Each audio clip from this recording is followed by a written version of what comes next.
So here we are, a rather lovely English day here at Brands Hatch, one of the British circuits that does not subscribe to the whole idea of let's just build on this random airfield we're not using anymore.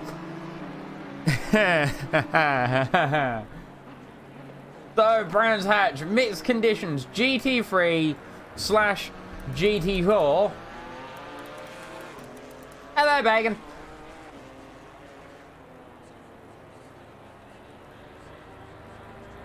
Around this circuit, it's quite a technical corner, really, with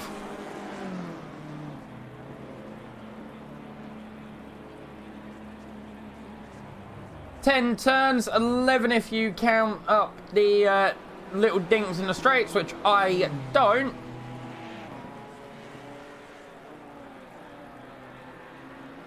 Seven to the right, 3 to the left make up a lap at Brands Hatch. And while this is going on, why don't we go and have a look around Brands Hatch? My track map, I think, is correct. So, go have a look around Brands Hatch here. In the camera, I'm going to see if I can actually grab someone as they're coming up to the start line.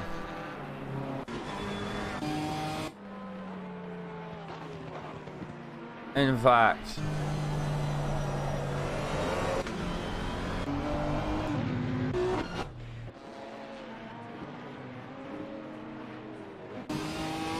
no one's coming up to the start line. Okay, we'll do a track intro at in qualifying then, because absolutely no one decided to come up to the start line at practice here, and now the session is over. Well, someone else is joining, so lag. So if you're new to the series, this is the Racing Pals GT3 series, as the drivers are sitting about in the pit lane. Now, multi-class for the season. GT3 itself is split into 3 classes: Platinum, Silver and Bronze. This is due to a hot stint, and also some drivers have been moved around the place due to performance in round 1 to try and balance the classes out. There's also ballast in play for championship positions. According to the rules, in Platinum, leading the championship will net you 30 kilograms of extra ballast. Being second is 20 kilograms, and being third is 10. In Silver, first to the championship nets you 15 kilograms, second nets you 10 kilograms, and third nets you 5 kilograms. There is no ballast for Bronze.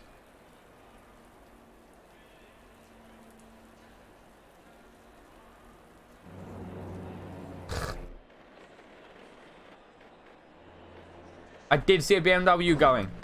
Here we go. We'll jump on with the BMW here. So here he goes through Paddock Hill Bend. Very touchy this corner. You've got a lot of sand on the left to not really help you too much. Then you come into the hairpin up at Druids, a right-hander that falls away. You want to make sure to grab the curve a little bit, but not too much. Coming back down the hill, you have Graham Hill Bend that then leads you onto the Cooper Straight. A little bit of runoff to play with, but not too far, otherwise you will invalidate your lap. Coming through the Cooper Straights now, you have Surtees. If this is a club circuit, you'd head right. Here you head left uphill, and then you head through Pilgrim's Drop. Apparently is this drop here under the bridge. Quite a deep drop as well. Not sure I'd get plane down that into Hawthorne Bend, one of my favourite corners on the track. It is quite fast in dry conditions. However, we'll have to see how it is in wet conditions. Now down the Derek Minter Straight into Westfield Bend. Through Westfield Bend, it's crucial to hit that inside curve as much as possible and widen out the corner. Now through Dingledale. There is Dingledale, then into Dingledale Corner.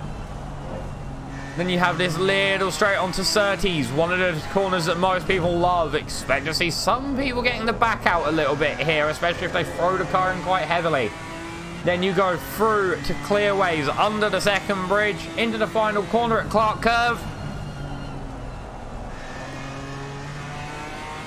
And you sort of don't stop turning down the Brabham straight as it just bends all the way through. And that completes the lap here of Brands Hatch. I think that was quite good. So we'll ride along with Bernardo Taxeria in this BN Racing 318 BMW. For people who are unsure, qualifying is a total of 30 minutes. The first 15 minutes is GT4 only. The second 15 minutes and the final 15 minutes is GT3. We have 31 cars on the grid today. 33 cars on the grid today, sorry. Hey, it's Sen. She's built different. Oh, no, I scared Muscle, I think, because I told him I was getting back into bed. And the only reason I did that was because my heater broke. So it's absolutely freezing in here. Also, I have a cold. I'm not sure if you can tell. I sound awful, I think. It's brilliant. Ooh, bit across the grass there, actually. Lap's still valid, though, according to this. We'll see how he comes across the line. I think this is going to be a very interesting track. But the... oh, jeez. Sen's driving in the dry set. Rip, can't tell, Chief. F. I mean, if it goes dry, you know, you could be alright. Apparently, 10 minutes time, it's going to go to overcast. So, you know... So we'll see how Taxeria comes across the line. He'll be the first driver to complete a lap. And across the line he comes. Takes pole the minute of a 140.040. On now with Bingos and Bongus as he comes across the line. He takes pole position of 139.225. We're going to ride on board now with Bingos and Bongus. That's the camera we need. I think, did you know it might be interesting here?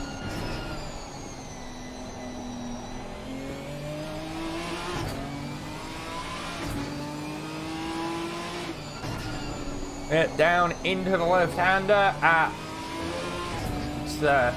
Graham Hill bend along to the Cooper Straight. Now towards Surtees. We'll see how he handles the steering wheel up the corner. So he's turning in. Little bit of finding the grip. A little bit of a straighten out at the apex. And then straight back on the power.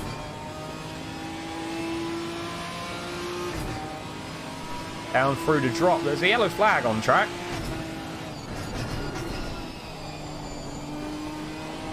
Over it gets quickly cleared. For people wondering, if you've never read GT World Challenge numbers before, the white with a blue corner, that is GT4. The white only is platinum, the silver is silver, and the bronze is in red.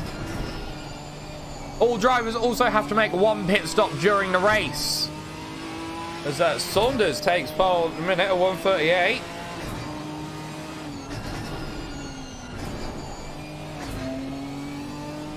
At 138.125. We'll see how Bingos and Bongus comes along the line, across the line here, not along the line, what am I going to do?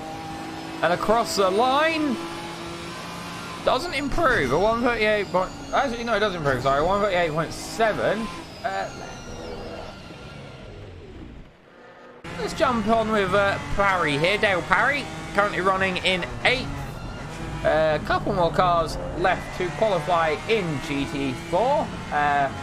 Kais Forza, Deep Cuts, and Jacob Alacia, actually. Let's say hello to Jacob Alacia as he goes off track. Well done. Actually, let's jump on here with Mr. Deep Cuts, winner of GT4, the Bathurst 4 hour a couple weeks ago.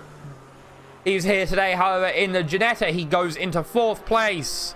189.037 in the Ginetta. So it's a Ginetta 3-4. So far, we'll see how he handles his car around the lap here. We will jump on board with him. There's a green flag. Here we go through Druids. Down towards Clark.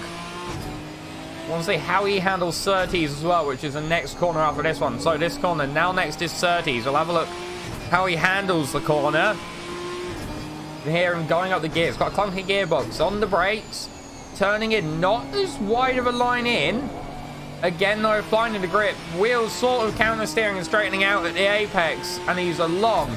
Kai Sforza has taken pole there with a 1:38.077.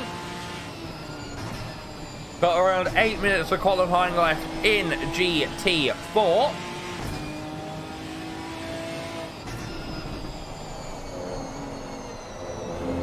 I think this is going to be a very interesting race, actually. I honestly think it's going to be very close to call.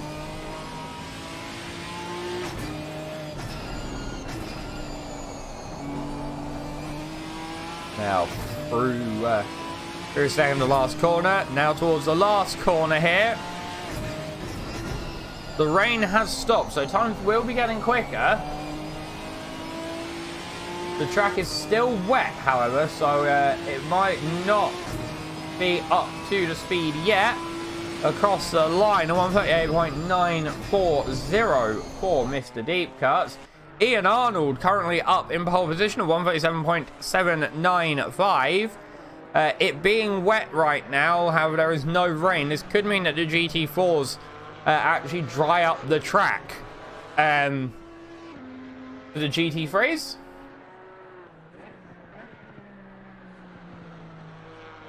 You just never know, really. The track is being wet, but you can see a bit of a dry line emerging now. Especially if you watch the rear end of Ian Arnold's car. You can see when he hits the wet because it starts spraying up behind him. But you can see through some straights, the amount of spray is quite minimal, or even just to one side of the car. So we'll have to see how the drivers feel around the circuit. Jay Andrews goes fastest now, 1:37.680. Is Ian Arnold going to improve on his lap time? He's currently 4/10ths up, apparently, so it's currently Yank Tank in the lead. The fastest sector 1, but slower through sector 2 and sector 3. But only by a small margin, and across the line comes Ian Arnold, who go back into pole. Let's jump on with this Yank Tank, shall we, actually? James Andrews here for Shadow Racing Cars Inc.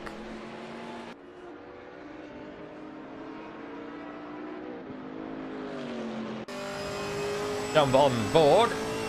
See the car on the left, really weird wheel in the Camaro, actually. A big cutout. So you can see the bumper. Not the bumper. See the thingy. William Saunders has just taken pole, driving in the IMSA performance car. And someone who is also about to improve his lap time by quite a chunk.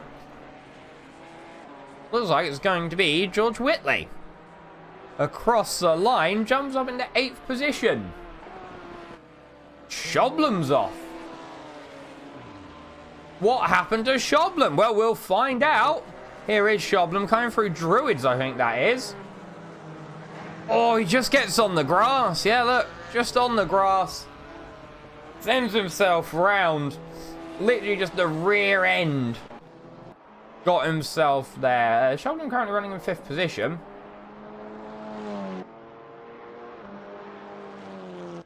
And someone else who people might be interested to see how he does is Jürgen Zuscheisen. Not for Cookie No Livery Racing Keck today, but for old big boy. As he disappears off into the forest. Through through Sterling's. Now towards Clark. See just how much they're attacking that apex. The track has gotten damped, so grip is starting to return. There's 3 minutes left in qualifying so far. And Jürgen Zuscheisen comes across the line, takes 8th position.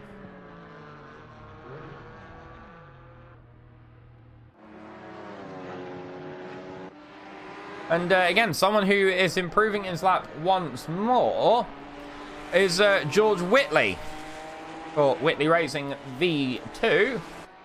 Again, looks like another 6/10 on his lap time. That should jump him up a couple of positions into 8th now, edging out Jürgen Zuscheiden. And someone else who's wanting to improve his lap time as well here is Ian Arnold. You can see he's coming down into the forest now towards Dingle Bell and Dingle Bell Corner. So there's Dingle Bell, now into Dingle Bell Corner. Now Sterling, so he's just got to make sure not to hit the grass too hard. Through Sterling's, he's still up on his time.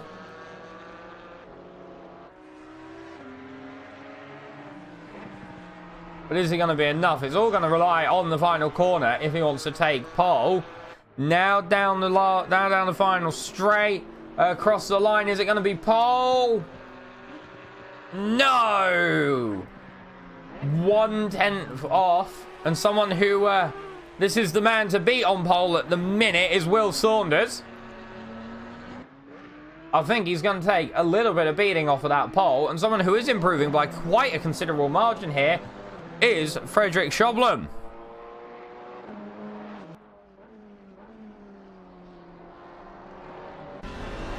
As he comes through the final corner. Oh, you can see the oversteer there. That's going to stop bleeding his time, but he is going to jump into the 37s, a 1:37.720, keeping him in 5th. However, he is now closer to the cars ahead. And I think we'll get another lap for drivers. Taxeria has stopped on circuit. Not sure why. We're going to stay with Schoblum here. He's going a bit shallower into the right-hander.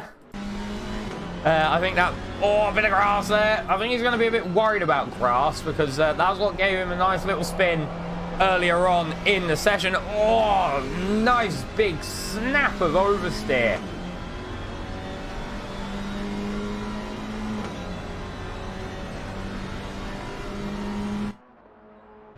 Guys, Forza is off the circuit. What happened to Mr. Forza? He's come across the line. Has he just binned it?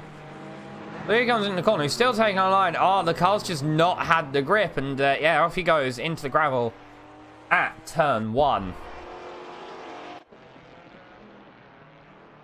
And a man who has been silently gaining time here, currently in P3, is Bingus McBongus. He's half a second off of pole position driver Will Saunders. And a lot of drivers will be on their final laps, I believe, as well, which will mean GT3s will be heading out onto circuit in around the next 15 to 20 seconds thereabout, and we'll see just how the times have changed. However, I will give you your provisional standings once the GT4s have pitted. George Whitley, I think, there has just gained another position up to P6. No, it's deep cuts and Alacia. P3 and P2. Bingus McBongus jumps up into 4th. Now the GT3s are on track. Here, we are actually going to jump with... Here he is, Pierre Moreno. There is absolute bingle bungles heading about the track here. So, your provisional standings for GT4. A couple of drivers still left doing laps. However, I will give the provisional standings now. Taking pole in GT4 was Saunders, followed by Alacia, Arnold, McBongus, Deep Cuts, Andrew, Schoblum, Whitley, Sforza, Texeria, Ushaizen, and Parry. That is your provisional standings for GT4. Yeah, a lot of drivers basically have aborted laps now because of the GT3s.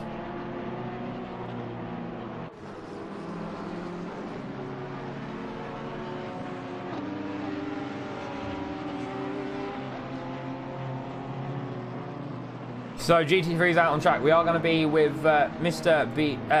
Pierre Moreno.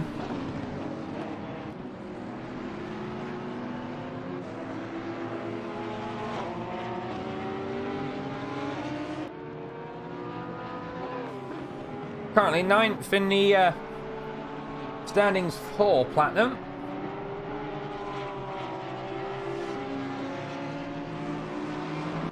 After a 9th place at Spa. Big shout out to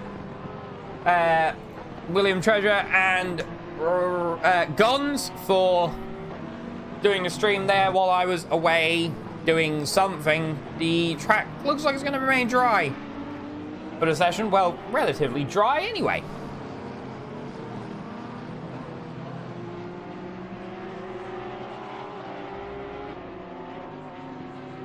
So here we see the drivers out on circuit. It's always interesting to see how different drivers approach qualifying, as there is a little bit of jostling about for position between the Ferrari there, the number 19 Ferrari, and Pierre Moreno. Not sure who, in fact, that is there. However, Pierre Moreno, a bit loose there and getting onto the grass just a little bit, all out of shape. Now he's on the back of that 511 Porsche of Borisov. He's looking to the inside. Borisov just edging him out on the speed. It's going to be very interesting now. The track is greasy. I think that's a Shoblem off at the side there. Ed Costetta takes pole, a 130.255. Slingerland comes in with a 132. Jack takes the lead of GT3, a 129.707. Thomas Jack being in the lead of Platinum at this current moment in time as of this race. Borisov now, yellow flag. I want to see what happened with Borisov actually, as he's inside a GT4 there. Here he comes. On the start finish line. Gets on the grass. Yeah, and just aborts off. Instead of crashing himself around. Schwartz as well had a problem. Did he have to abort a lap, or did he actually have a crash? So here he comes through turn 1 down towards Druids. There is a Shoblem there. Just aborts off his lap. Really, which, yeah, fair enough. There is a lot of gap to abort into turn 1, but abort where you feel safe. Here is Thomas Jack for Jack Daniels Racing. Currently in the lead of GT3 Platinum class in the standings. According to RaceApp, which for people who don't know, the password is over on RaceApp. Toby Long is in the pit lane. I don't get why it's saying he's a yellow card. Yellow card, yellow flag. A yellow card, what am I on about? Yellow card, just a ref runs up them in the pits. Yellow card, you're on a warning. And across the line, a 129.0404 for Thomas Jack. Aaron Fiedlak in the Nürburgring esports team. Honda NSX, very interesting car choice, I feel. Not a car we see all too often. Or at least not a car I see all too often. In ACC, really. Sanchez heading into second place, a 129.922, so almost a full second separating P1 and P2 in GT3, sorry. I feel like has been improving this lap and across the line. Where's he going to be? Up into P12, provisional pole for silver class. Here is the man who was in provisional pole for his class here. Jeroen Slingerland. Oh, big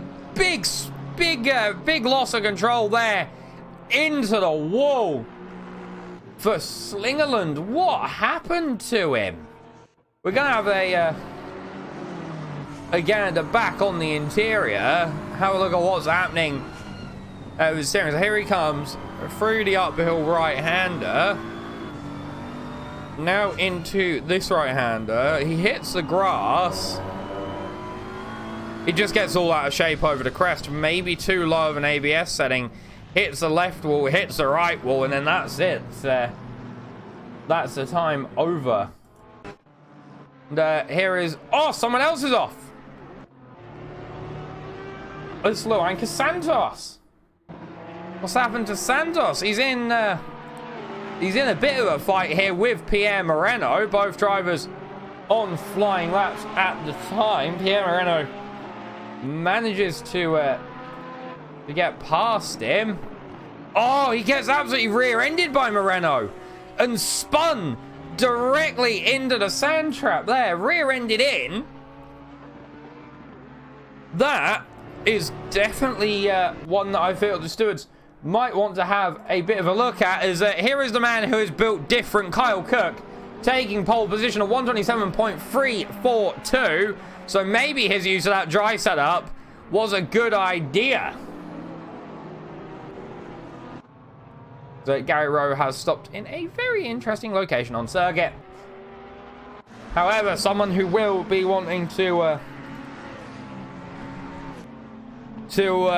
come back and retake pole position is Thomas Jack. I'm not sure if that will be a penalty. Obviously, the driver can report it if they want to. Thomas Jack taking the lead by the tiniest of margins, 127.332.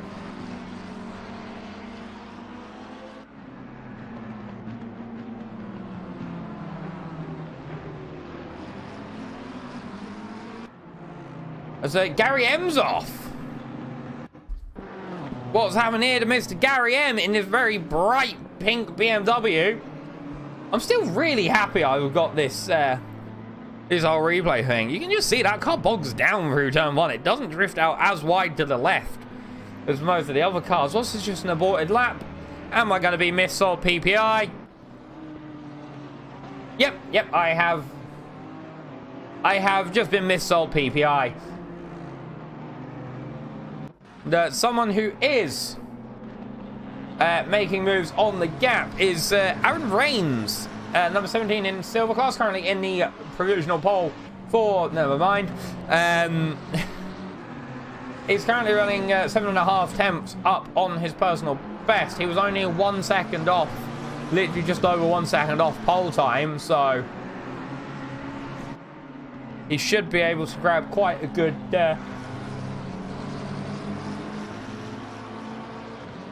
quite a good position here. Maybe jump up a position or two. Yep, jumps up a position. Pierre Moreno has invalidated his lap time. Thomas Jack off at turn one, aborting his lap.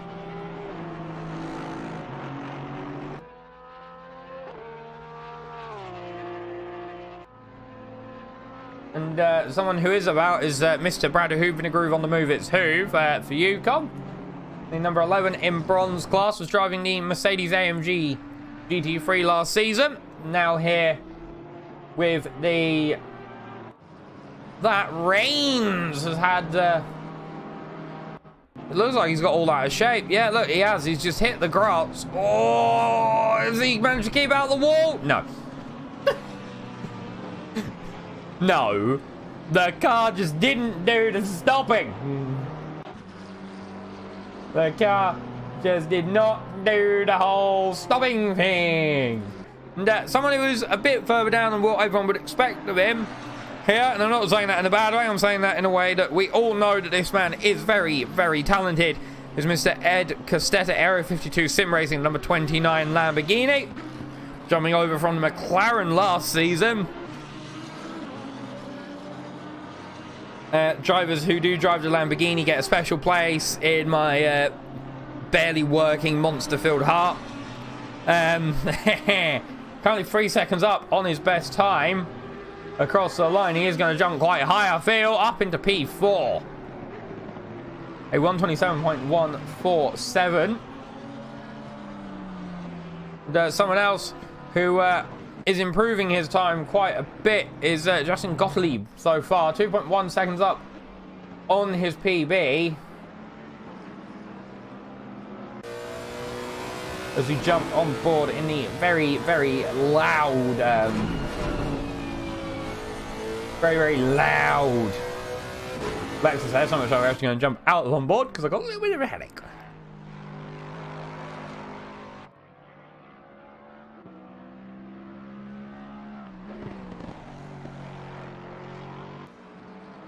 Few drivers in the pits now. The track is green again. So I think some drivers may be starting to change over to dry setups. However, rain is expected again in the next 30 minutes. So I'm not sure if the start of the race is going to be dry or if the start of the race is going to be wet.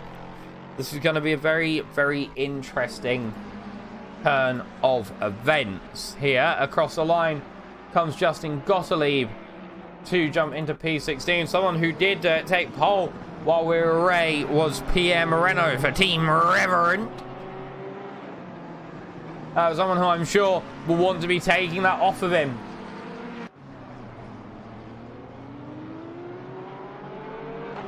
What's happened there? Brief yellow flag for Pierre Moreno. He's on this back of the BMW. And he again just slows up. Yeah, I thought he had another collision, but no, he just slows up. And yeah, someone who will be wanting to take pole off of Pierre Moreno here is Kyle Cook. However, he's on the back of this McLaren. This is not going to be good because the McLaren goes to the inside. He's going to have lost time, but the McLaren pulls off to the left. He has lost a massive chunk of time out of that. He was going 7/10 up on his lap time, and now it's been cut down to 3/10.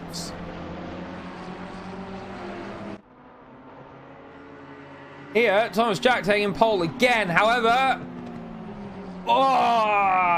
Kyle Cook just edged out there. 3/10 behind Thomas Jack's pole time, which I believe he would have got had it not been for that McLaren around Sterling. However, coming through now towards Sterling, I think.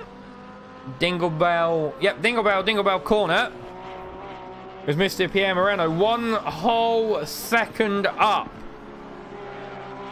so far as he very much mounts those curbs. Under the new rules in the UK, that would net you a very big fine, apparently. Through the final corner. Now coming up across the line. Where's he gonna come? It's pole position for Pierre Moreno. 124.695. A full second up. Now Kyle Cook behind another class down car again. I'm sure he comes up there. I'm sure he's come under these, and both times has just had a little bit of swearing in the back. However, down Brabham, he's going to get a little bit of aerodynamic benefit, I feel. Maybe enough to jump Thomas Jack. We'll have to see as he comes across the line. He does jump Thomas Jack there, who will not be setting another lap time. And there is Aaron Fiedlak. And Jordan Slingerland, in one of million BMWs, goes into 9th. And someone who is, again, just making up time is Ed Costello, currently 1.2 seconds up on his personal best. Pierre Moreno also 3.5 tenths up on his personal best lap of the session as well.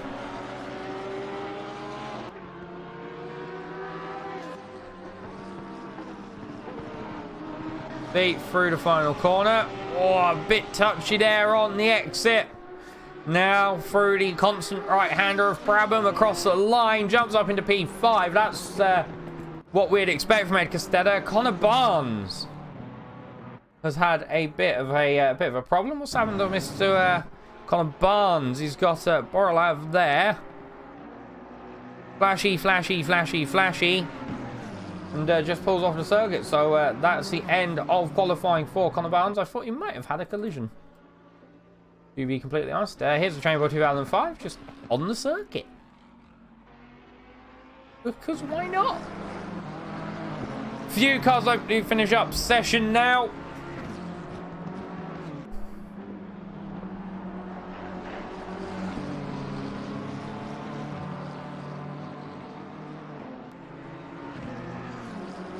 Now, as this car comes across the line, I can't give you your provisional. Taking pole in Platinum. We'll do it in the classes, because remember, it's different class racing, so different classes are essentially 3-4 different races, really, on the same circuit. Pierre Moreno going into pole, a 124.312, followed by Kyle Cook, Sanchez, Jack, Castetta, Trainboy 2005, Slingerland, Aaron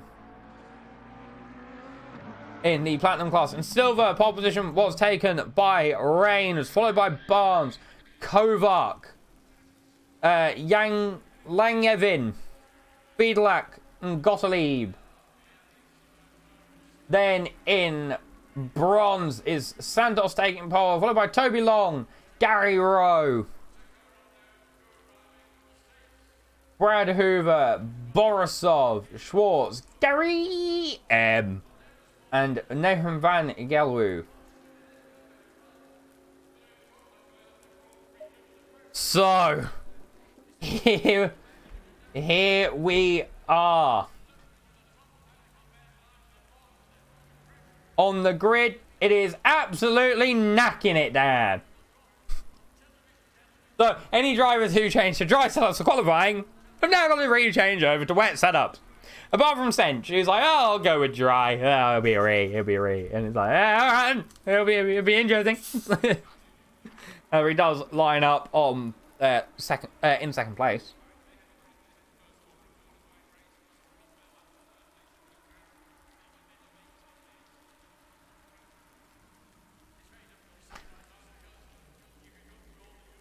So, the rules of GT racing. There is a double file rolling start. Drivers will go single file around the circuit. Join back up double file after Sterling, that really on-camber left-hander in the final sector. And then they'll run down. Turn 1's going to be very interesting. I feel we may see some people off of the circuit. We might see some good smashy. As it's known. And remember, drivers have to take a pit stop. One pit stop for tyres only. You do not need to refuel. However, refueling is not banned.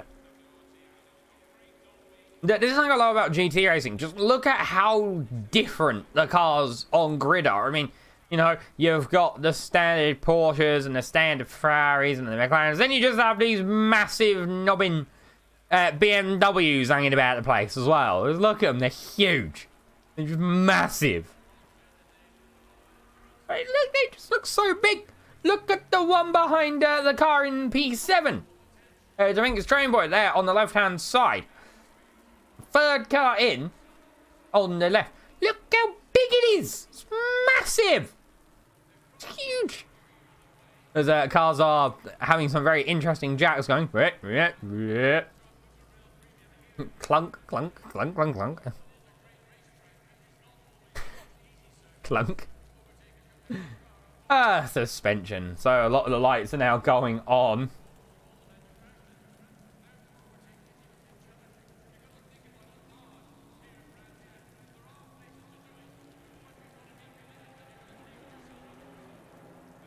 People ask why I turn the camera off.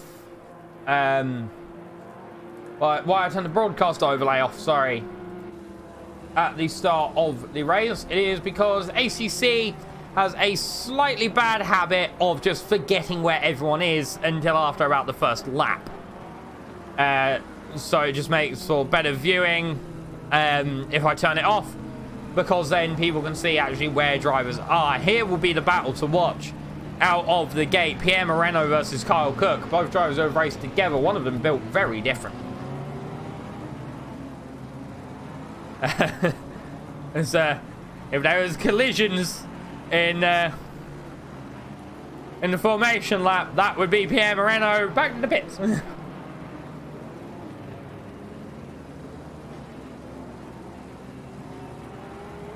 So we get ready here. We'll look down the grid as well. This will also be a battle to watch. Santos versus Long.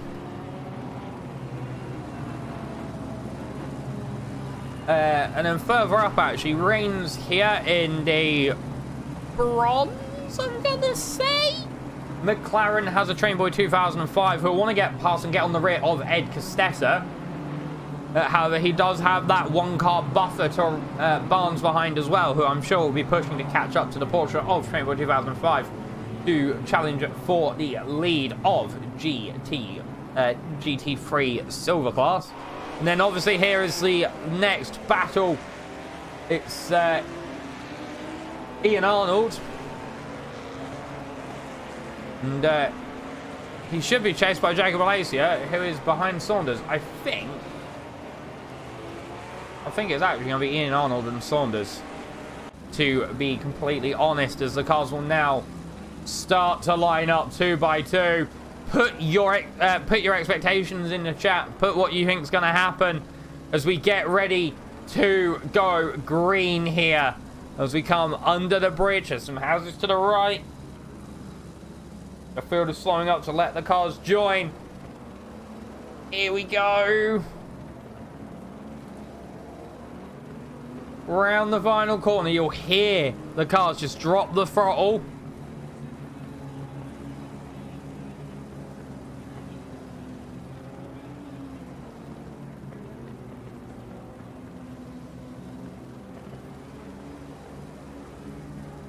Get ready. Wait for the cars to drop the throttle as they head over the start-finish line. And we're off at Brands Hatch. Down towards turn 1. Remember, this is where everyone thinks is going to be the absolute pandemonium. Pierre Moreno jumps out into the lead. Few cars having a bit of a tussle up behind. But actually, it looks like everyone has gotten through turn 1. Okay, no, I'm wrong. I think that was Toby Long there giving Santanos a bit of a smack. Oh, Santanos off again. Santanos has just not had the best of luck. Deep cuts as well. What happened to Mr. Deep Cuts? Let's have a look. He's been spun round up at turn 2. Turn 1, everyone survived. It was turn 2 where all the problems happened, and someone who is in the pits already is Brad Hooven and Groove on the move. And Chamber 2005 getting ahead of Thomas Jack and going off into the gravel. Great! And Reigns is taking the opportunity of that. So too Will Barnes, maybe up the inside of Dingleberry. No, however, Trainboy is looking like he's having issues with that Porsche. We'll be on to the broadcast overlay in just a minute. Oh, yeah, Trainboy is having so much trouble with that Porsche in this first lap. There we go, on with the broadcast overlay now that it works. Remember, the 1 next to people's name is how many pit stops they must take in the race. So every driver has taken none so far. That will turn green once it goes. Gotta leave there. Getting past a stricken GT4.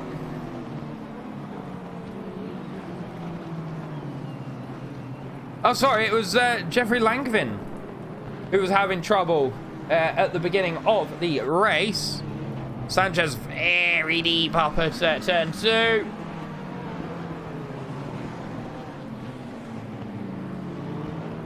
Rainbow Development 5 still looking very skittish in that Porsche. I'm not sure what's happening there with him. The race apparently will be going to dry in the next 10 minutes. 10 minutes in dry, maybe.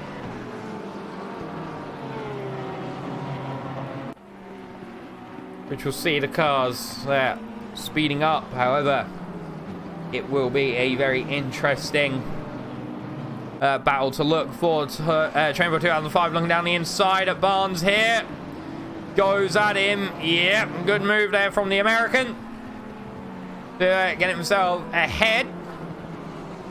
And further back, Slingerland is on the attack of fellow BMW driver Kovac there. The green and black car of Slingerland following the Red Bull branded car of Kovac.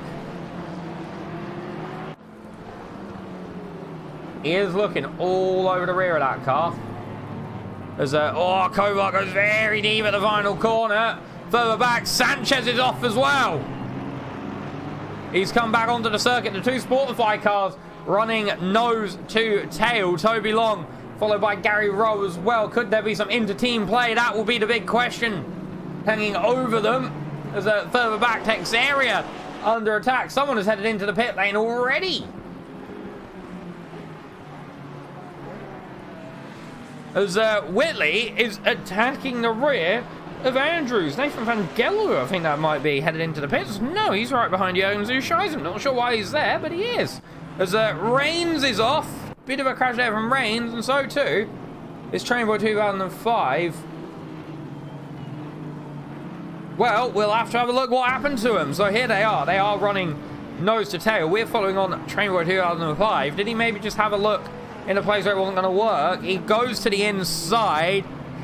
Oh, the lines just merge, and round goes Reigns there at the left-hander. After Druids, that was very unfortunate there down at Graham Hill. Just looks like the lines merge between the two drivers, and obviously that is going to happen now. Tom Jack at the final corner on the attack of Ed Costella. They are banging doors, are these two drivers. Both of them banging doors. Thomas Jack always puts in an insane amount of practice for races. He's just always in one of the channels in the Racing Pals Discord server, putting in practice, and you can see that, oh, he just gets very loose there. Why every time I comment on a driver and I give them a compliment, they do that? Why?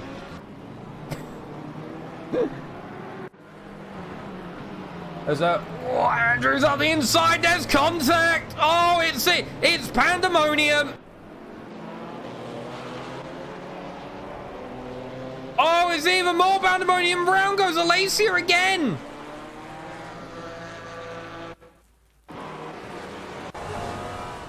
We're going to watch on the interior there. You can see the battle happening up ahead. Keep in mind, this car has no ABS and no traction control, so Jacob Alacia is having to do everything himself. Here you go. You can see the contact ahead. The Janetta of George Whitley just has no chance. Alacia just gets caught up in it as well. Comes back on circuit to avoid the pits. Oh, does he just lose the rear again? Or has he actually been hit? That is the big question. I'm sure that's not going to be what he would have wanted, however.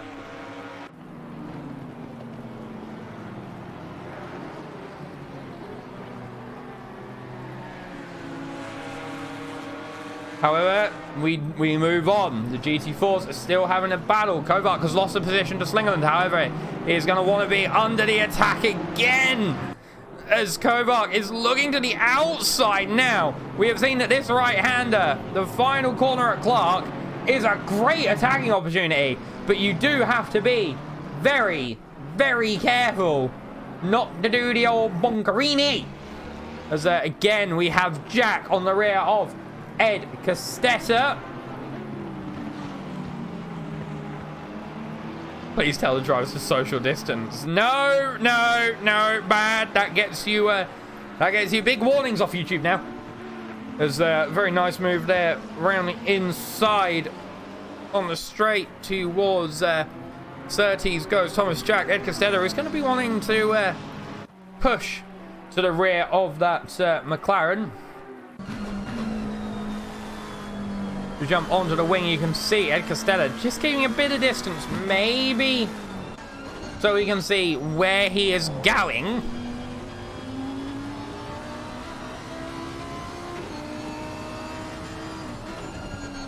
There goes the brake air compressor. That's what that low sound is that you keep hearing. As Train Boy 2005 on the attack of Reigns once more, and they make contact again. It looks like Train Boy just... Oh, and Santanos gets on the rear of Train Boy 2005 as well.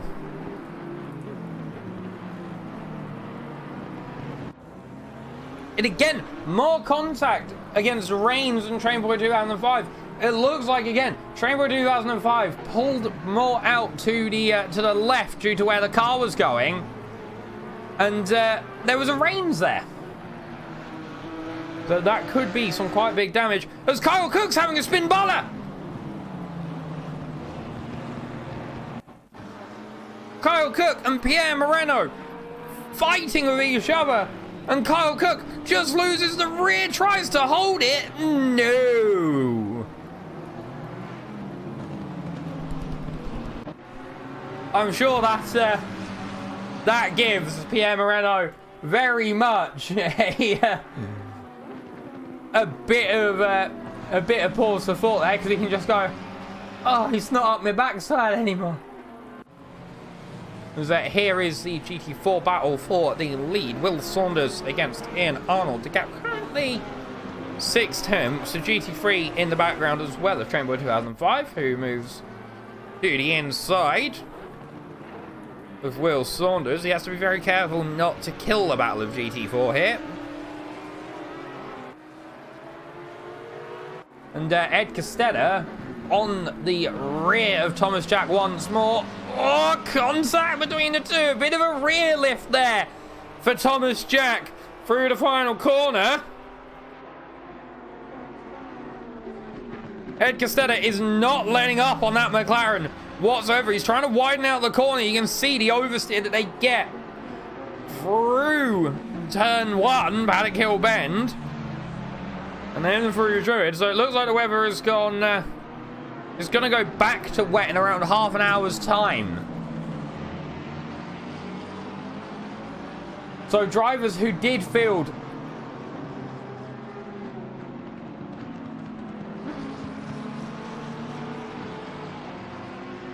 So yeah, it's going to... it might differentiate the field of drivers who went with a dry set and drivers who went with a wet set. Very much so. Further back, we have Gary M, and Gary M against Sanchez as Santos. Santos is off. Oh, Gary M's off as well. What's happened here? So here comes Santos. She just lost it all on her own. Yeah, on the curb, the car's just overturned. You see ahead, Gary M lose it as well. And gets sent round 2 as under attack is Justin Gottlieb on the attack of Toby Long. Oh, bit of a slow exit there from Gottlieb as the BMW decides that it wants to be a bit of a rally in the midst of this GT3 race. Oh, can Gottlieb get the switch right? Yes, he can. Through Dingleberry now. The order's still the same as Gottlieb in front of Long. How Gottlieb goes very deep. Long takes the position. Beautiful battling from these two drivers there. The Chamber 2005 on the rear of Gary.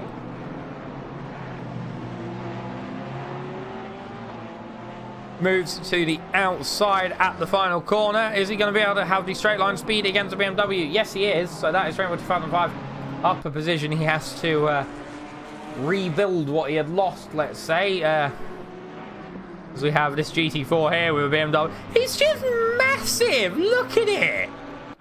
Look at it in comparison to the Porsche. It's huge. Look, massive. It's got a grille bigger than my future. What do you mean?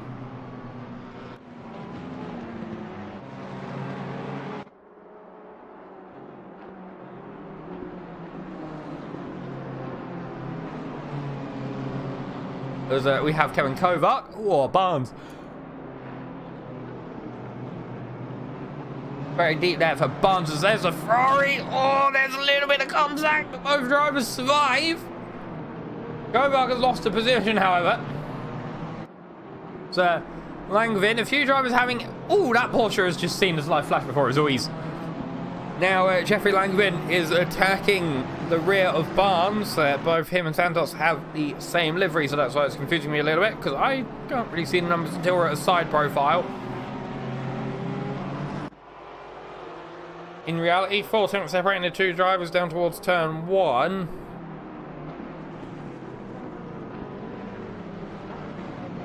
Interesting, again, you can see a dry line forming.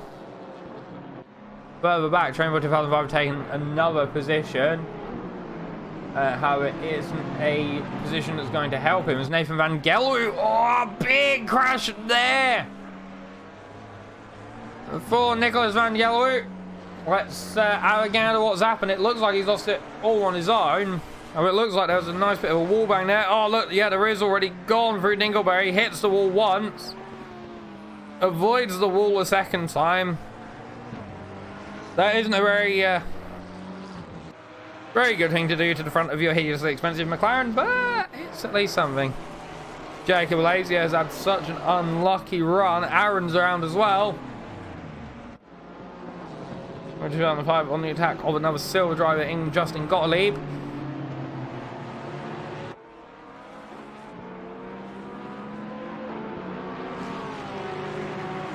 The further back, Kovac, this is a big pack here Porsche has to go off. Manages to keep it together, though. Kovac has taken a position.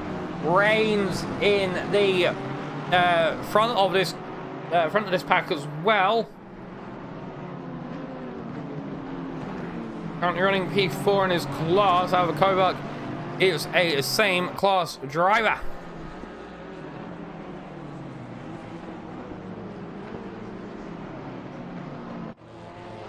Nicholas Van Joe is being lapped right now by our race leader, Mr. Pierre Moreno. 7-second gap between himself and Kyle Cook. Here is your leader of silver. It is Mr. Aaron Fiedlak. As Barnes, oh, more contact, I think there. Let's have a look what's happened. He's coming down. There's Langford behind him. He's just lost the rear. Langford manages to get through, and then he's just, oh, so close there for Reigns. Many drivers having to do some beautiful avoidance of the BMW there. That was great avoidance. Trainboy 2005 is off once more as well.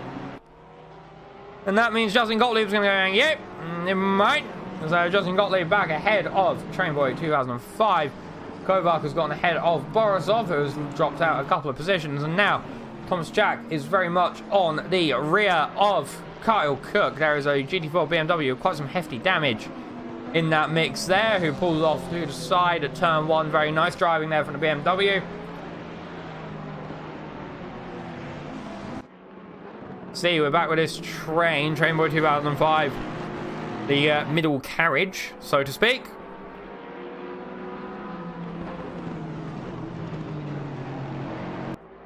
Oh, nice snap of oversteer there from him.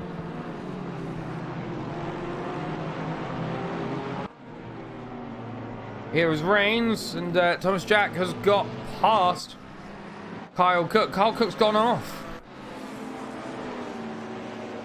I'd like to see that move once more. So here we go. There's GT4s. Oh, look, he just gets onto the grass. The car gets all out of shape, and he just has to go, you know, the taxi buff, like, you know, the thing that taxi drivers do to buff up the meter readings there.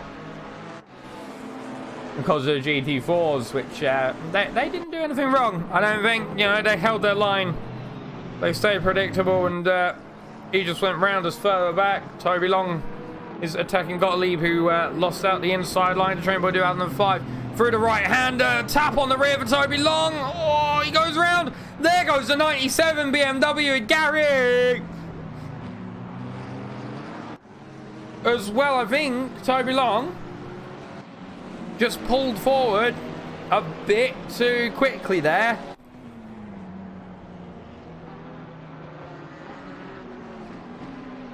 With that BMW in the mix.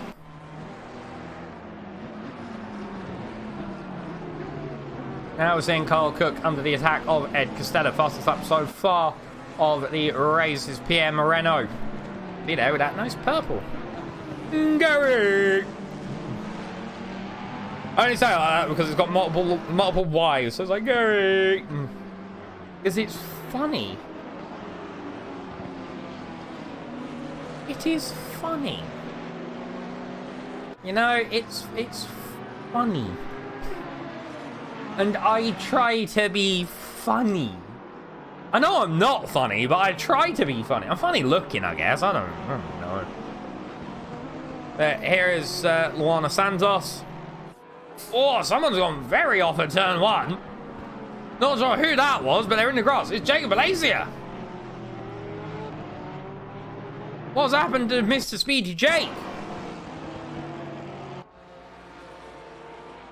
Oh.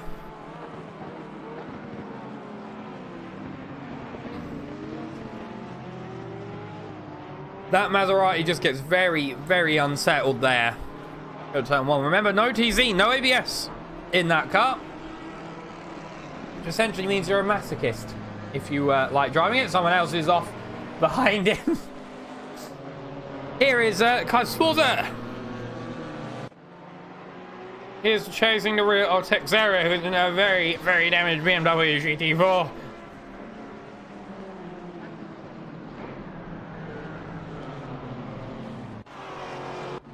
Yeah, here's Dale Parry. Going slow. Not sure why he was going slow, but he was going slow. Langvin attacking Reigns. In fact, 6/10 is the gap. Reigns goes very deep as Druids. Now he's going to get the run. Down into turn 3. It's going to be Reigns who manages to hold on to the position.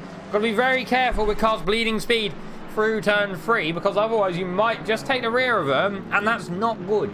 It's not cricket. This is not cricket, no. Yellow flag for Barnes. Has he lost it again at turn 3? No, he's... Yeah, he is going through turn 3. Yeah, he's just thrown the car in a bit too much again. And he's just lost the rear.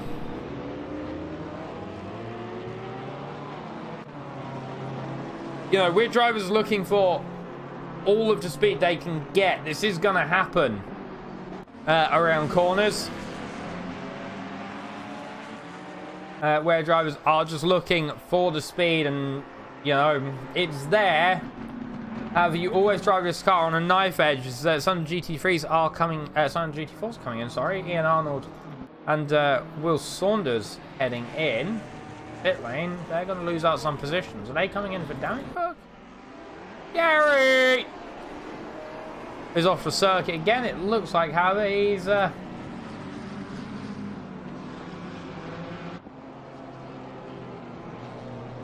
little bit of hitty about it. Here's the 419 on 63, apparently. Not sure what. Yeah, we've got a lot of cars heading into pit now. I'm going to expect this is due to it being damp on circuit now, and the drivers are like, right, in for the dry tyres.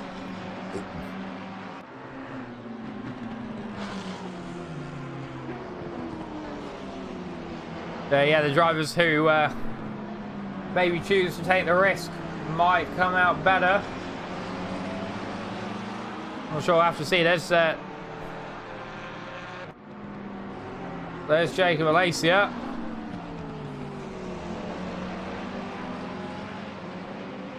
There's just having more little spins here and there. There was contact apparently between these two GT4s. Let's have a look at what happened. Kai Sforza. Oh, that could have been nasty. Yeah, round goes Forza. Off into the gravel. There, that was it. We're going to have a watch of that again on board with Kai Sforza. You can see the BMW on the left just closes the door. Sforza just can't grab the car in time. And round into the gravel. So here is Sanchez under attack by Will Saunders. The GT4 is sticking it to the GT3. And he's gone. Here's Borisov. He's chasing the rear of Barnes in this Absolute Racing Porsche. Yep, this is Absolute Racing. We're not doing flim flam. Whatever it's called. Yeah, most of the GT3s are heading into the pit lane at the 37th minute. I'm going to expect this is due to them heading on to the dry tyres. Here is Carl Cook, still very much chasing the rear end of Ed Costetta. Very nice camera angle there in the woods. Got to make sure that a squirrel doesn't come and nick your camera, because that would be very funny, but it would be very annoying. It's like they said in Formula E. I'm going to talk about some rear racing here. Formula E, whatever your opinion is, the commentators are quite funny. Nichols and Franchitti, they are. I quite like them. And they were trying to figure out how much the Formula E people go through in onboard cameras a weekend. Because obviously for open wheel cars, they are quite robust. They are quite physical racing. And there is a camera mounted in the nose. And the amount of them that I think get broken a season is insane.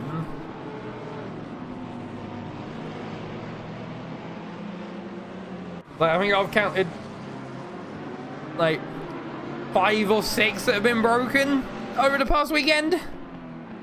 And they're not cheap. yeah, that's just a fun little thing that onboard cameras can break too. Ed Castelli getting very much on the grass. The uphill right-hander, he doesn't want to do that too often, like that, because it's just going to open up the door for Kyle Cook now through Dinglebelt. Yeah, Kyle Cook takes it through Dinglebelt. Ed Castelli very much on the rear. Oh, loses the back just a bit, but he manages to hold it. Some angry flashing there on Kyle Cook.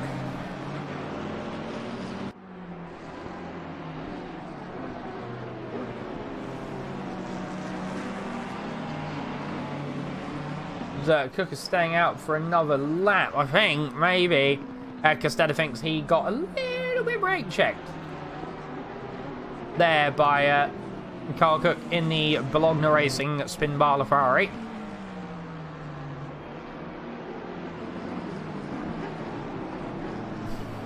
He's got a BMW hanging about there, the 1112. That'd be Kovac, wouldn't it? I believe. No, Kovac's the silver. Yeah, it's Kovac. Yeah. I'm dumb. Borisov has taken a position as Barnes heads into the pit lane. And Reigns, current leader of silver, chasing the rear of Slingerland. She travels on to damp. 10 minutes apparently for light rain.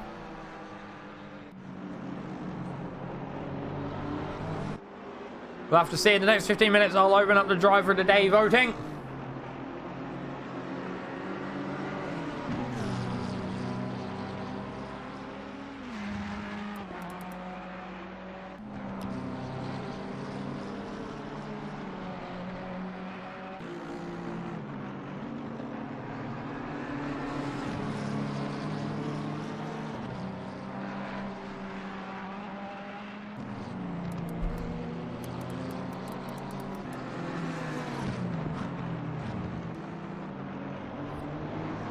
As we do, Reigns is still chasing the rear.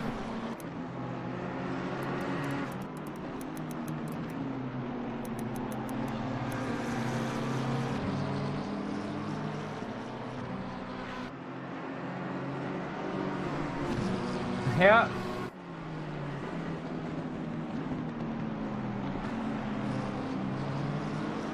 Yeah, we'll have driver of the day voting once more. Remember, it is open to everybody in the chat, and I'll read it at the end. So we'll put that up at the 15-minute mark,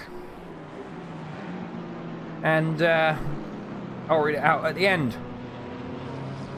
As here we see Reigns. There's a Sportify car off. It's Gary Rowe. I think he's just lost it at the right-hander. He's got back on track very quickly. Reigns very much on the rear of Slingerland, going very aggressive in that McLaren. Manages to get the inside line through, I think it's 30s. Yes, I was correct. However, Slingerland gets the inside up through Hawthorne. He'll also have the inside at Westfield as well, but there's a GT4 in the mix as well, which has proven to be the perfect roadblock for Reigns to get himself through there. Beautiful move by Reigns. As further back, this is for the lead of GT4. There is also a Pierre Moreno in the mix, very much wanting that lead of GT4. It's Bernardo Texeira against Schoblum as Pierre Moreno moves that inside line to be open, so that might have slowed up Schoblum a bit more than it did Texeira. We'll grab onto the wing of Frederick Schoblum. Hold on tight, lads.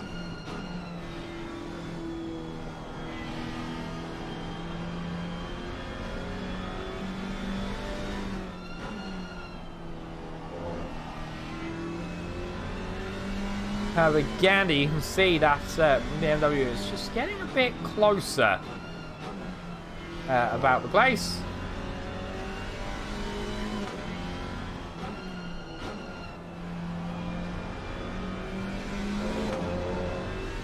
You can see, you can also see the Ginetta in that mix too of Whitley, who has had a bit of a turbulent race, getting caught up in that first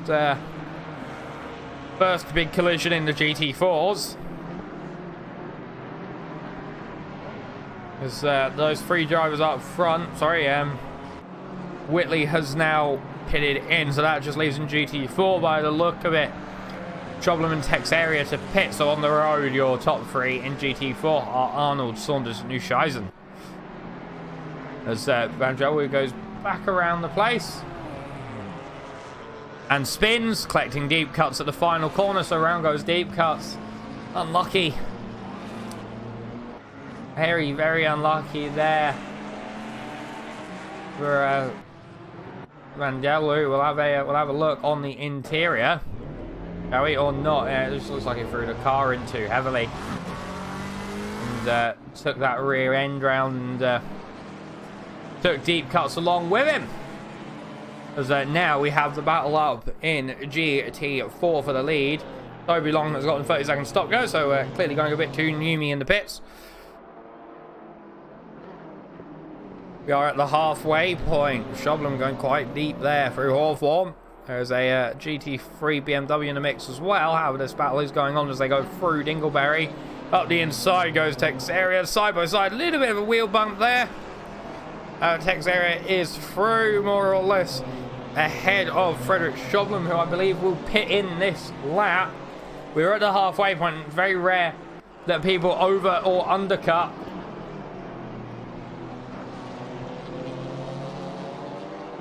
So in goes on the GT3s. How these two drivers are still left to pit. That is very, very interesting.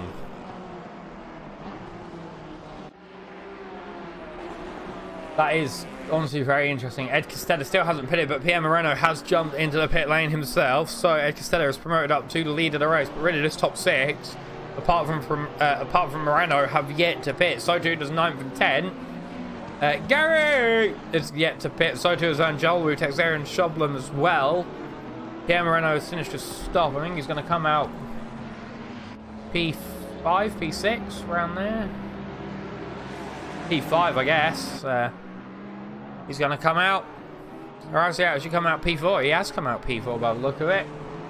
There's, yeah, Langvin, who's in P5, pitted in. So, very good move there from him. Here's Gary Rowe on blue flags. Deep cuts and Musselheimer behind him as well in the two Ginettas. We'll very much jump on with that battle, shall we? There's two Ginetta v Ginetta, so it'll be down to the drivers. The track is greasy. Apparently going to rain in 10 minutes time thereabouts according to the weather forecast. It might not be 100% accurate, however. Pierre Moreno opening up that inside line again, so that means that Musselheim might be able to get the extra speed out of the corner, grab as much aerodynamic benefit off of the Ginetta of deep cuts as he can. Here we go to the inside now as we head towards Hawthorns. Let's have a look side by side. Are they going to get through it? Yes, they do. Musselheim taking the position, but I'm sure Deep Cuts will want to look more. Maybe try to get the cut back, which, oh, he just does. Can he hold the nose in towards Dingleberry? That is the question. Yes, he can. Up towards Dingleberry. Musselheim on the brakes. Has to abort the turn in because the Ginetta of Deep Cuts is there as wide as you can possibly make those Ginettas, which are brilliant to work on. There is a Justin Gottlieb somehow going on for a rally. Because why not?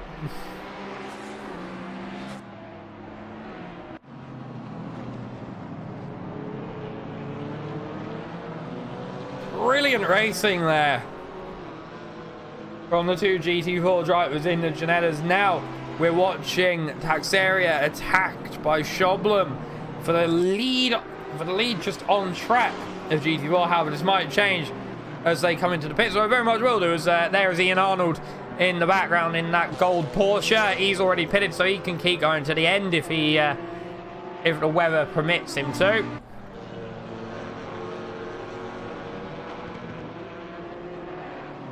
And 26 minutes left in the race. This is by far the biggest overcut I think I've ever seen drivers attempt so far in RP Series. Ian Arnold gets past Choblem, gets past Texeria as well, maybe. Yeah, gets past Texeria. The Porsche of Borisov is in the mix here as well. Goes around the outside of Sterling. Very good move there from him to distance himself from the GT4s. Here is Gottlieb under attack from the Ginetta of Deep Cuts. Deep Cuts who has managed to get back ahead of Musselheim, actually. But Decuts is flashing Gottlieb, so very interesting there. So you can see in the background, Musselheim against Deep Cuts. We'll have a gander. No, sorry. Yeah, Musselheim against Deep Cuts. Yep. So Train Boy's in the mix there as well. Two Ginettas going side by side there. Train Boy has nowhere to go. He's looking, but he's got nowhere. Behind the two Ginettas is up the inside of the final corner. There's a punt. There's a double punt. Oh, and the two Ginettas come together after a double punt there. Orchestrated by Train Boy 2005. Let's have a look here, because this was beautiful racing from him. Deep Cuts just noses that inside line there. Moves to the outside. Train Boy's got absolutely nowhere to go in this mix. You know, looking left, right, left, right, left, right, left, right. Two cars come together. There's a first punt there, and then there's a second punt. And then the two Ginettas just come together off track as well. Deep Cuts trying to spin himself around. Loses out the position to Andrews there in the yank tank. And then gets back onto circuit a few seconds later. That is very much something that I think the stewards are going to have a look at, because that's, I think, the third collision Train Boy 2005 has been involved with. You know, no, probably this isn't his fault, but there is the extra emphasis placed on GT3s, making sure that GT4s survive. It's just like the new highway code in England. Faster, harder things have a bigger responsibility of care to smaller, softer things. And in this scenario, the smaller, softer things are the GT4s. And the harder, faster things are the GT3s.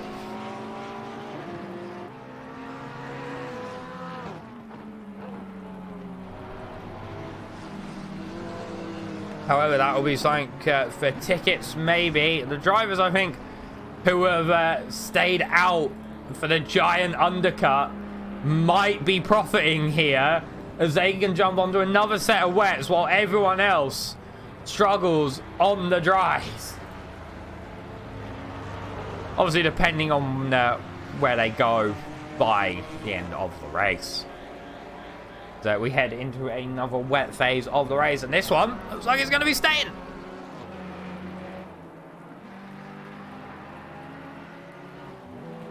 So yeah, all the cars heading through the pits there. Yeah, Moreno, I feel, might be out on track in the dries. I'll have to look how skittish that Porsche gets there on the wheel as he goes up the inside of Will Saunders there. Oh, very, very loose on the rear. Nicholas Van Gelder there getting an also a 30-second stop go penalty, so clearly going a bit doomy in the pit lane. Yeah, Moreno comes around. Is he staying out for another lap? He is. Yeah, Moreno out for another lap. Luana Santos there around as well. We'll have a gander what happened to her. Yep, just loses the rear there at Hawthorne's. Off into the gravel, not a very remarkable spin, but loses out a couple of positions on circuit, I believe. Maybe not any on actual track, but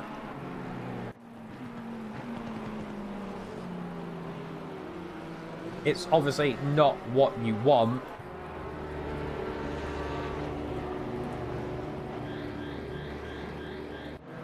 Here is Kais. Forza chasing the rear of Shoblum. All drivers apart from Gary have yet to complete their pit stop, but Gary is in the pit lane, so he will be completing his pit stop.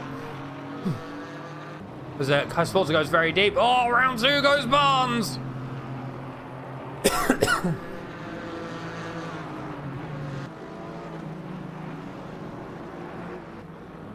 Just looks like he lost it into Dingleberry there.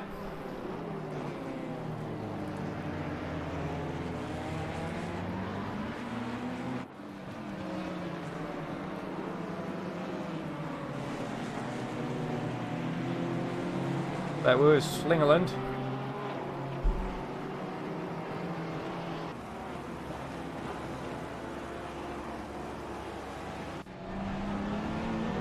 Oh, Slingerland gets absolutely railed by Deep Cuts. happened there?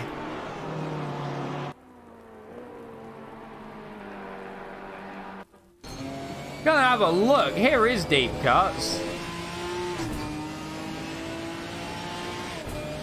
Has Slingerland gone off track already? There is Slingerland. Does Deep Cuts get a hit on the outside by the Ferrari? Slingerland goes...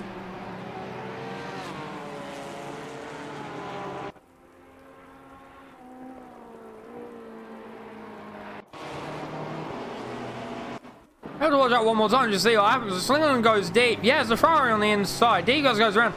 Oh, he hits the Ferrari on the left, and there goes Slingerland.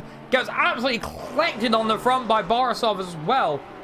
As further back, apparently we had some contact here between George Whitley and the number 97 car of Gary. As well, let's have a look what happened here down the straight. Gary, oh, he just goes up. He has to avoid Whitley. And just absolutely sends it into next week.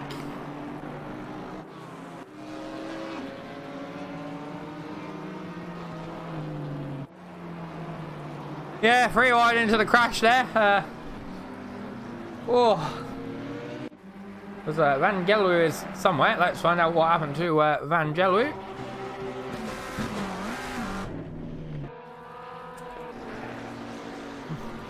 Welcome to the Green Planet with me, David Attenberger. Here we see a tree. It is a tree. It is very important to the UK landscape. A tree is very important to human beings. This is apparently my David Attenborough voice, which sounds absolutely nothing like the man. But okay. I don't know what I'm saying anymore.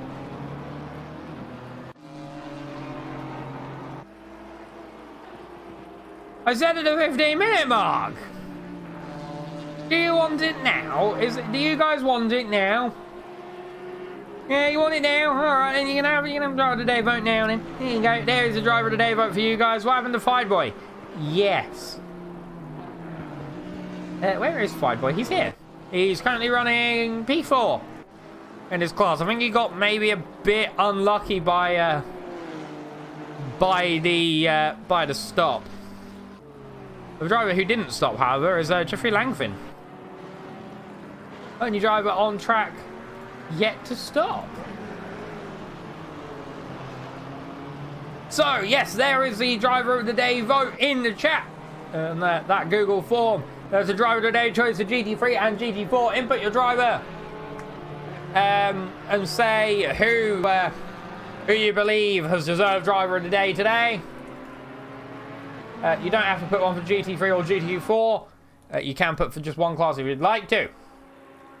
Completely up to the person doing the thing. Why is it not a vote instead? Because that requires me putting in 33 bloody names, and I can't. As there as Will Saunders getting moved on by Gary Rowe. I think, did I get that right? Oh, well then, did. I'm well happy.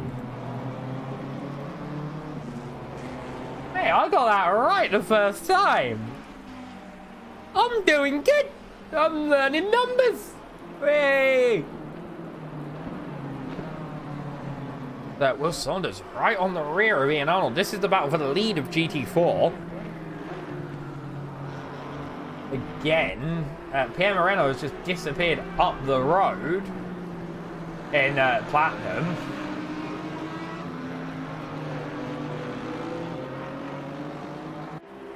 Here we go. Let's see if Will Saunders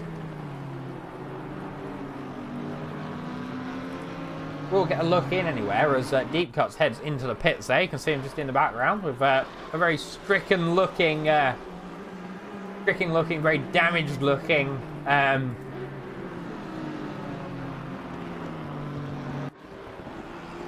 car.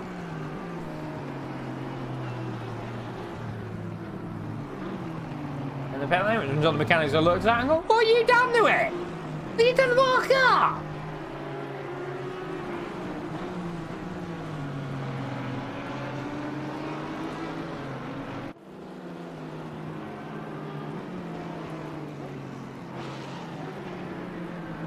What's that? What's on? Still looking around the rear of Ian Arnold. Maybe he could get helped by this GT4 of Toby Long.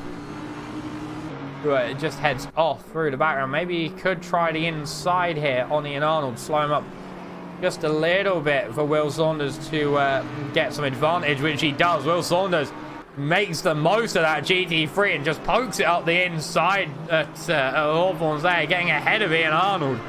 Brilliant move from him. The GT3 just opens up the inside line, pushing the GT3 of Ian Arnold wide, and then just straight up the inside went Will Saunders there. That is how you make the most of being lapped. Deep Cut's got a stop-go penalty. F in the old Chatterini. We're still with Will Saunders on Ian Arnold. We'll jump inside the car with Ian Arnold. Have a look at his steering inputs here through turn 1. You can just see the track starts to fall away. I'm going to put an F in the chat. There we go. F in the chat for Mr. Deep Cuts there. So, that was interesting looking there. As soon as Pierre Moreno is emerging in the background as well. You can see Connor Barnes just getting a little bit crowded there by him. Only 3 retirements from today's race so far. 14 minutes left to go. I think a lot of people were guessing that it was going to be a much more up there race. Is Moreno going to do the same trick for Arnold that Will Saunders jumped on? No, he's not. So Ian Arnold going to have to get room. Maybe he could tighten the gap out and try to Hawthorne's. No, he can't. Connor Barnes is looking though, pushes Arnold wide. Arnold losing out more time to the car that he's chasing, and Will Saunders. A second now between them. As up the inside at Dingleberry, it looks like Saunders is taking less time, as Arnold is just being bullied around by the GT3s.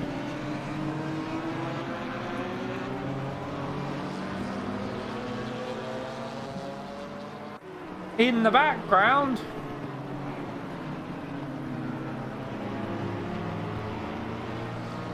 it is now absolutely knobbing it down. In the wet, Ian Arnold moving to the outside to try and let the GT3s go through. Whoa, there's contact in the T1, maybe. Someone's gone off. It's Gary.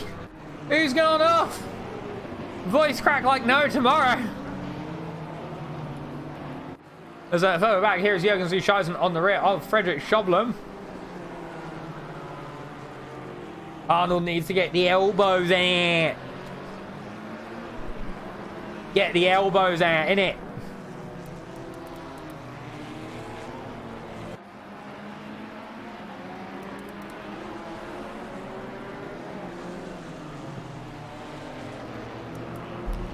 Topical.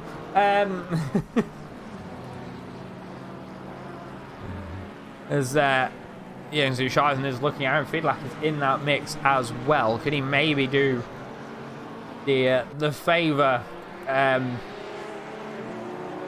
was performed earlier on in the race for Will Saunders? These are the 2 battles that are occurring at the minute. It's Kovac, yellow flag. I'm thinking it might have just gone off at turn 1. Here's a battle in GT3. It's Jeroen Slingerland on the attack of Langevin. Langevin is yet to pit, however, so once he does pit in, he's going to be losing that position. As again, Ian Arnold has closed up the rear to Will Saunders once more. That we jump on the rear wing of the IMSA performance car. Look, you can just see that Porsche is looking about. He's looking about, trying to find where he could attack, possibly. As there's a Jacob Alacia off at turn 1. As up the inside of Druids goes Arnold, but can he hold it? This is the question now. Side by side, as they head down towards the left-hand kink and then the full left-hander. This is where we've seen contact in the past.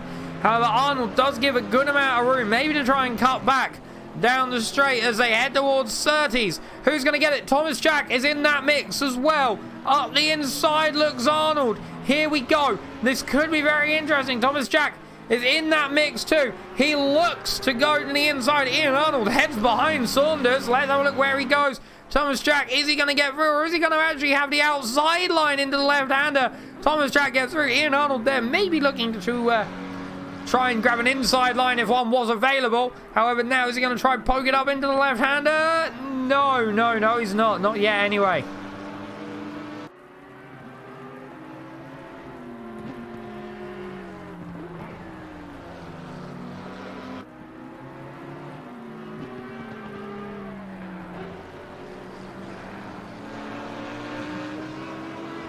This is very close.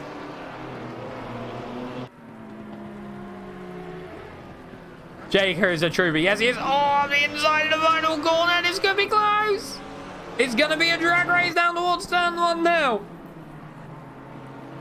Saunders is ahead, but Arnold could get the inside line in turn 1. No, drops back behind the Audi.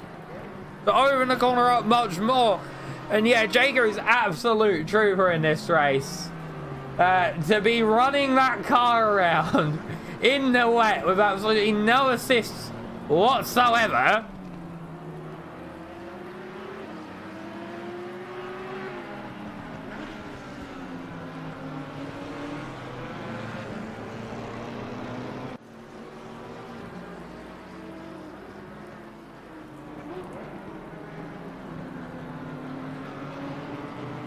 This is brilliant racing from these two drivers. The gap is extending out just a little bit. 8 tenths now between them. As further back, we have Jürgen Zuscheisen, what, big boy, against Whitley as well. Ginetta versus Porsche. Whitley going very wide up at 30s. This will open up the door for Jürgen Zuscheisen, but keep in mind there is that GT3 behind who is flashy. Oh, and there's contact! Whitley gets absolutely collected by Jürgen Zuscheisen there. Maybe a little bit of pump drafting on the attempt, but oh, Whitley! I need to see the driver input of that. You can see the rear just lifts, and that's it. There's not much that Ginetta can do after that rear end lifted.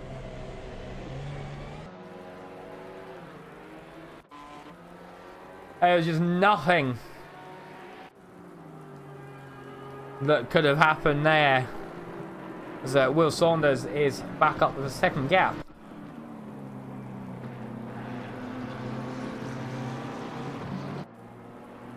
And further forward, Reigns is on the rear of Slingerland as well. 0.3 separating the two drivers.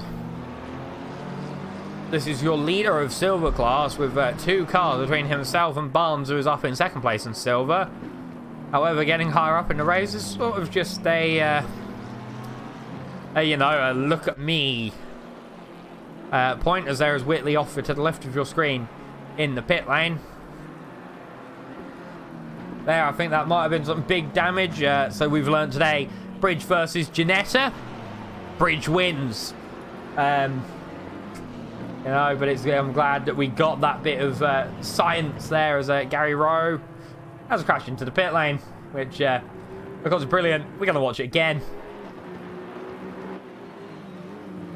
Here you go, around the final corner. Did he mean to pit? Nope, but he's pitted now, so monk. Or is he going to get back out? Oh no, he is able to get back out just. Oh man, it reminds me of how I won an online race once. I accidentally pushed the guy who was battling me into the pit lane. So he had to pit.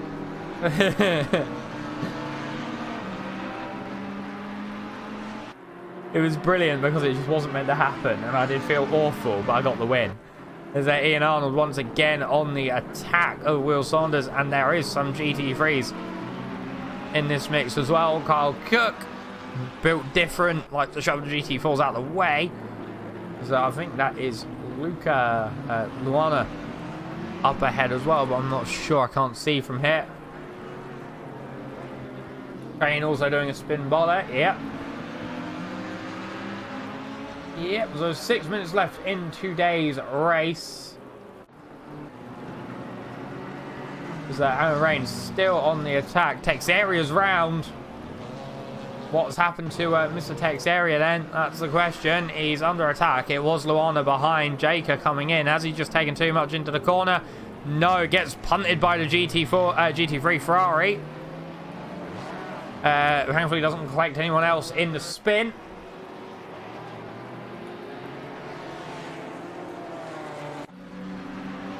And further upfield, it is Ed Costetta chasing the rear of Kyle Cook. Very, very, very, very good good battles happening up and down the grid here. The battle for the GT4 lead has just closed up a little bit. Jürgen Zuscheiser now on the rear of Tech's area.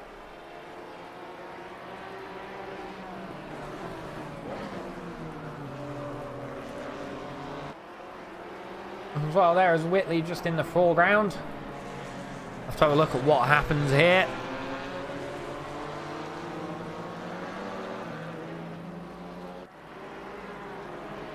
Very, very interesting race, interchangeable conditions, but closing back up is the front of the GT4 field. In today's race, Arnold still attacking Saunders.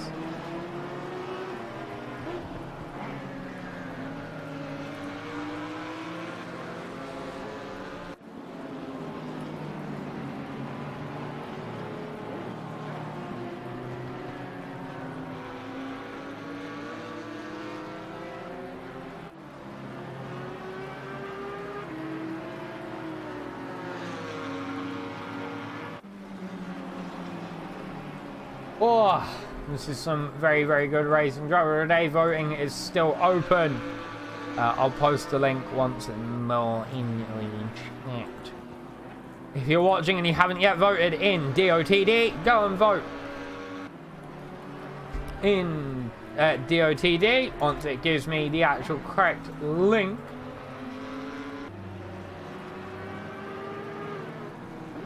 That I want. Go and vote in the driver of the day. Please make sure you put in your card number, the 3 numbers on the back, and the expiry date as well, please. Thank you very much.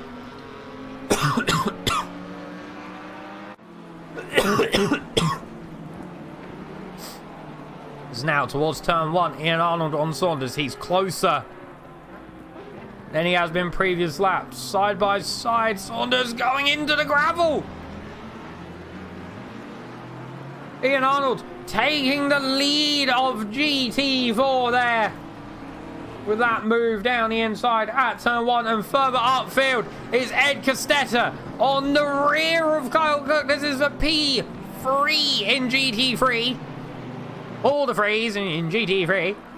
GT3, P3 overall, and P3 in Platinum. I should say.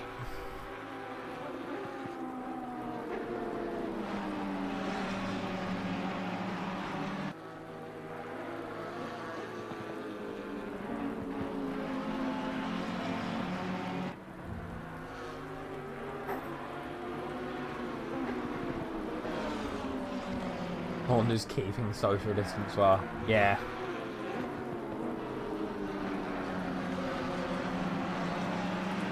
Very, very, very true. A Costetta very much on the rear of this Ferrari. We'll have a couple laps left, I think 2 or 3 laps depending on where the leader is. Remember, it is GT racing, so the race only ends when the race leader crosses the line with 0 seconds left on the clock. If the race leader crosses the line with 1 second left on the clock, you're doing another lap. Ed Costetta everywhere on the rear of Kyle Cook. Goes to the outside around Druids. Now, if you can hold that inside, you do get very lucky, as off goes one of the Ferraris in the background. That was Langevin.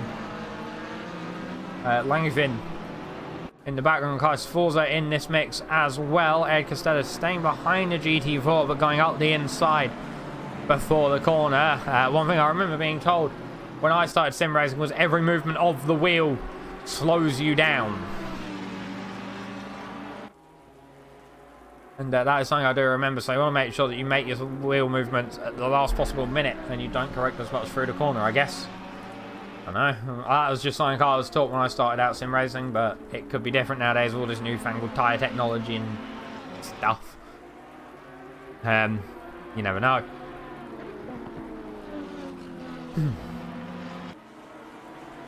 As my nose is getting blocked up once again.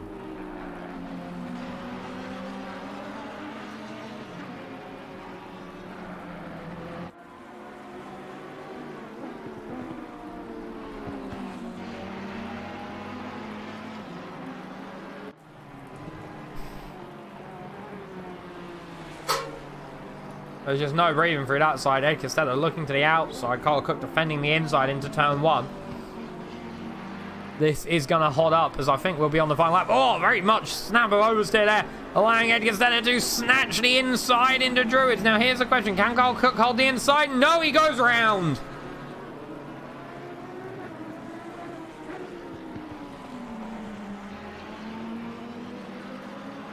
Round goes Carl Cook, and upfield, sorry, downfield technically as it'll be on the last lap. There's the train for 2005 round at turn 1. It is Sanders on Ian Arnold. This will be a last lap battle for the lead. Half a second separating the two drivers. 3 tenths.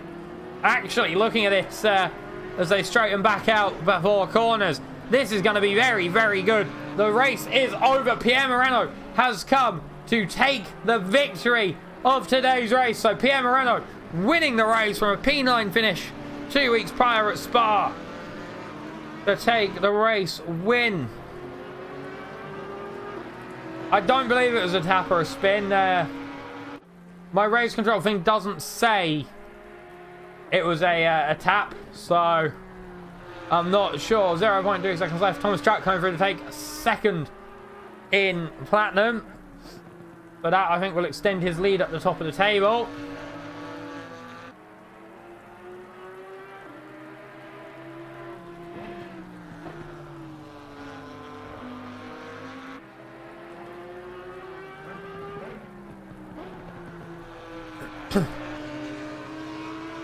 Here we go. Let's have a look. Who's going to come along to take the win of GT4? Both of these drivers have been absolutely amazing in today's race.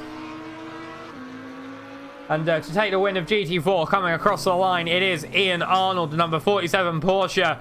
William Sanders coming through in P2. Jurgens Uscheisen is round as well. What happened to Jurgens? He is around. Did he get BMW'd? No, he just gets on the grass and gets around. The BMW is like, ah! But your race winner here for Platinum is Pierre Moreno. As he has a bit of a drift there on camera. Reigns coming through to take first in silver. Here is your classification. We will go through each of the ones of these. So in Platinum, winning the race is Pierre Moreno, followed by Jack, Castetta, Cook, Slingerland, Sanchez. And people are starting to leave, so I don't know. There we go. So yeah, Platinum, Moreno taking the win, followed by Jack, Castetta, Cook, Slingerland, Sanchez, Trainboy 2005. And Aaron did not finish. In silver, Reigns taking the win, followed by Barnes, Langvin, Kovac, and Gottlieb. And in bronze, Santos has taken the win there, followed by Schwartz, Borisov, Long Row, Gary, and Van Gelwu. And then coming along, Fadlak got disqualified. Okay. And then in GT4, Arnold coming through to take the win, followed by Sanders, Texeria, Uscheisen, Schoblum, Andrews, Bongus, Sforza, Whitley, and Alacia.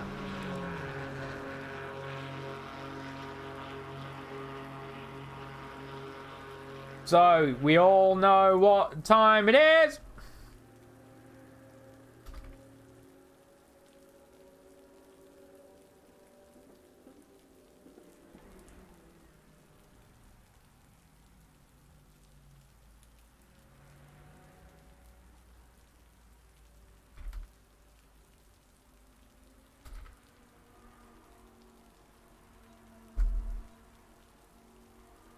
So we've put out the request for drivers to come along into the broadcast. We are going to jump our camera here. You can just hear how rainy it actually is.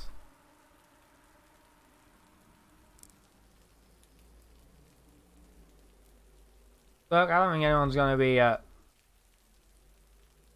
rabbing around, to be fair.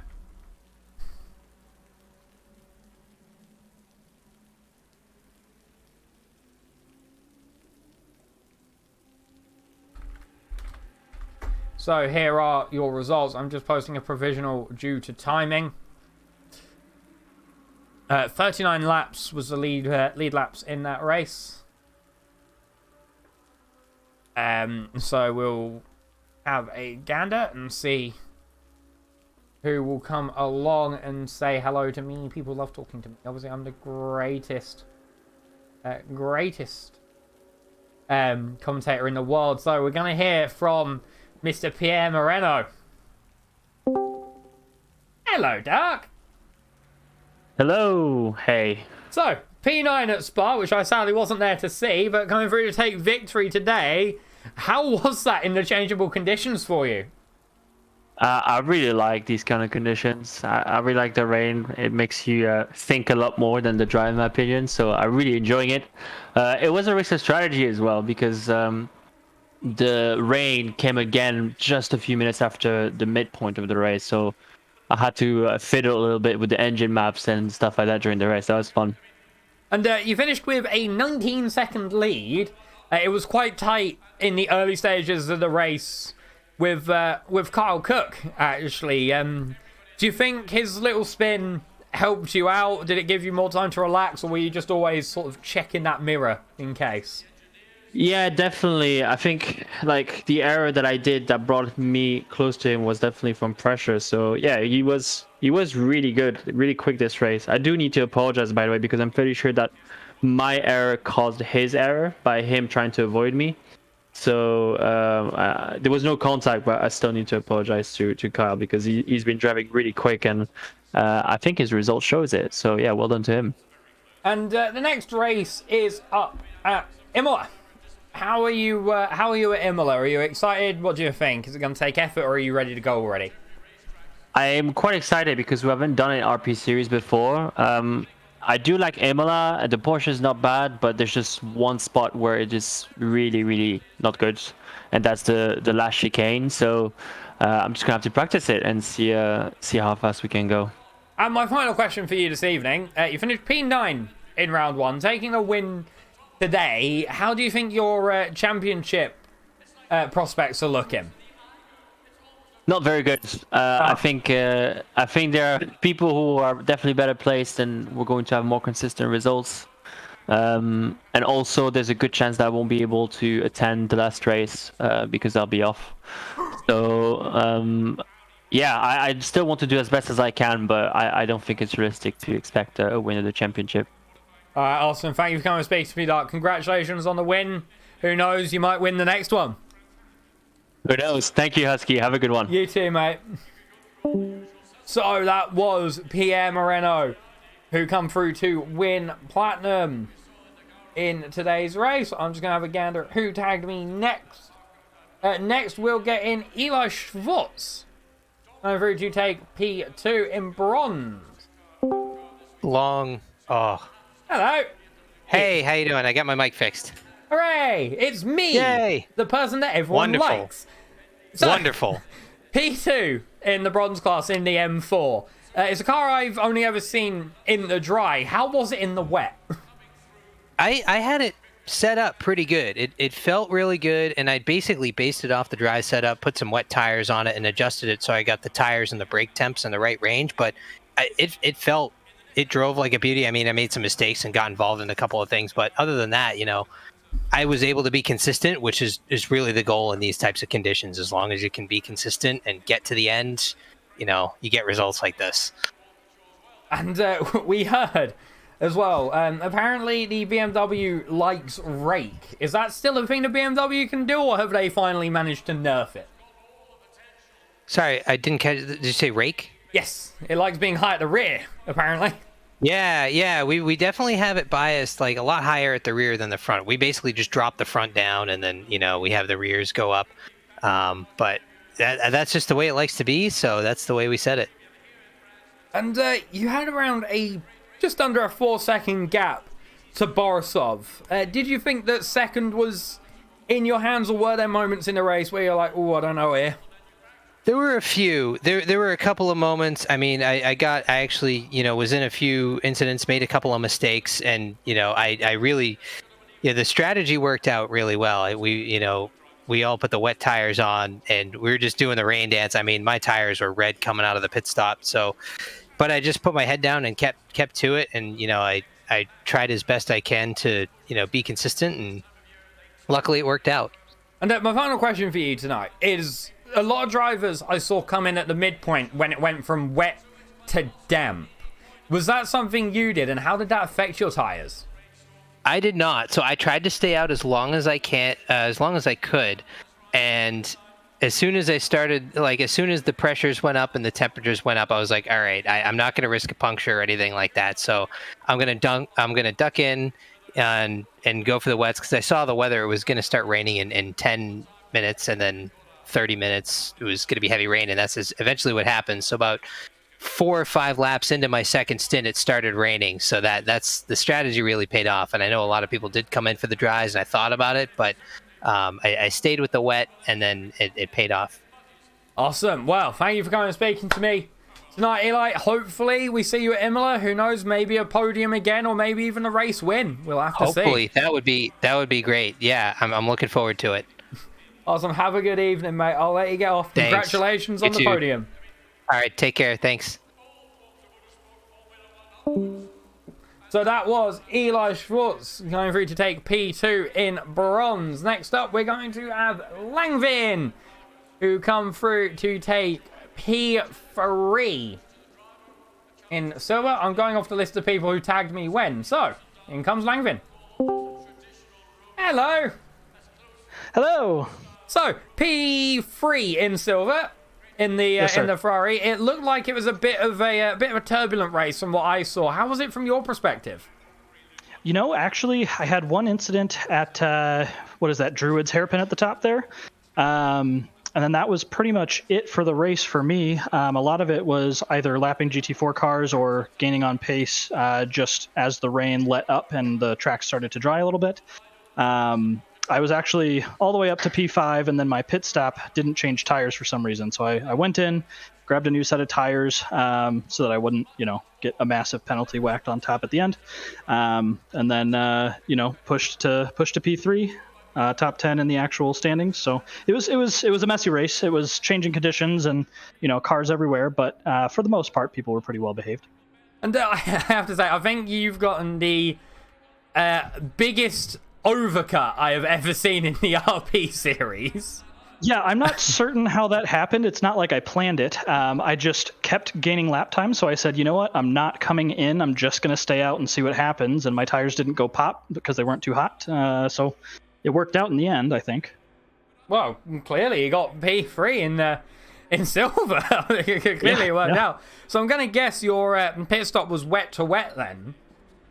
Yes, pit stop was supposed to be wet to wet. I assume I just forgot to change tires, so I stayed out on the same set of wet tires, and my little, pit window told me, hey, you still have a mandatory pit stop, and I thought, oh, that's interesting. So I just found a time where I would lose the least amount of time possible and slided back in, got some new tires on, and hoped for the best. Well, my final question for you this evening is, wet weather racing is apparently the most difficult to drive in. Being in the Ferrari, I've heard some things about it in the dry, but I've never really heard much about it in the wet. How do you balance the car for that?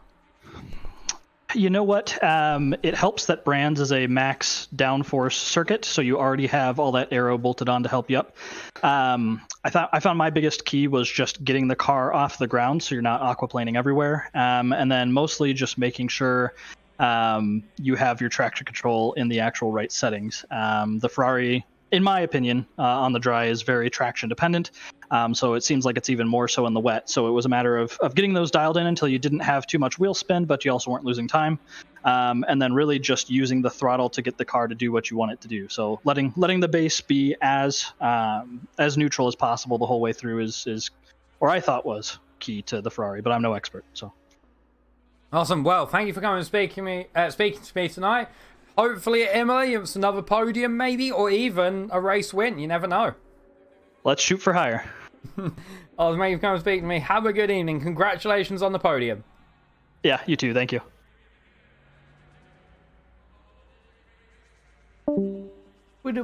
So that was Langvin, currently running in 7th in the silver standings after race 1. A few drivers into silver I can't see who had turned up to this evening, so some drivers may be moving up about in that silver class of the race. We are going to grab in the next driver, someone who has been hanging about for a long while. We're going to be grabbing Luna Moon. Hello. Hi. Hey. So, you finished in, I need to remember, P1 in bronze today. Yeah. How was the race for you? Well, I don't think I'm as excited as I should probably be for winning, because the race was kind of messy. Like, the whole weather situation, like, nobody knew if it was going to start raining on time. Like, we are like on voice chat, and our tires were like all red. Everybody was like, oh shit, we're screwed. And I was involved in a couple of incidents. Someone that actually took out, I think, 3 or 4 cars in the race. So, but yeah, I don't know. I think at the end, it's just consistency, not spinning 50 times. Spinning doesn't help. Yeah.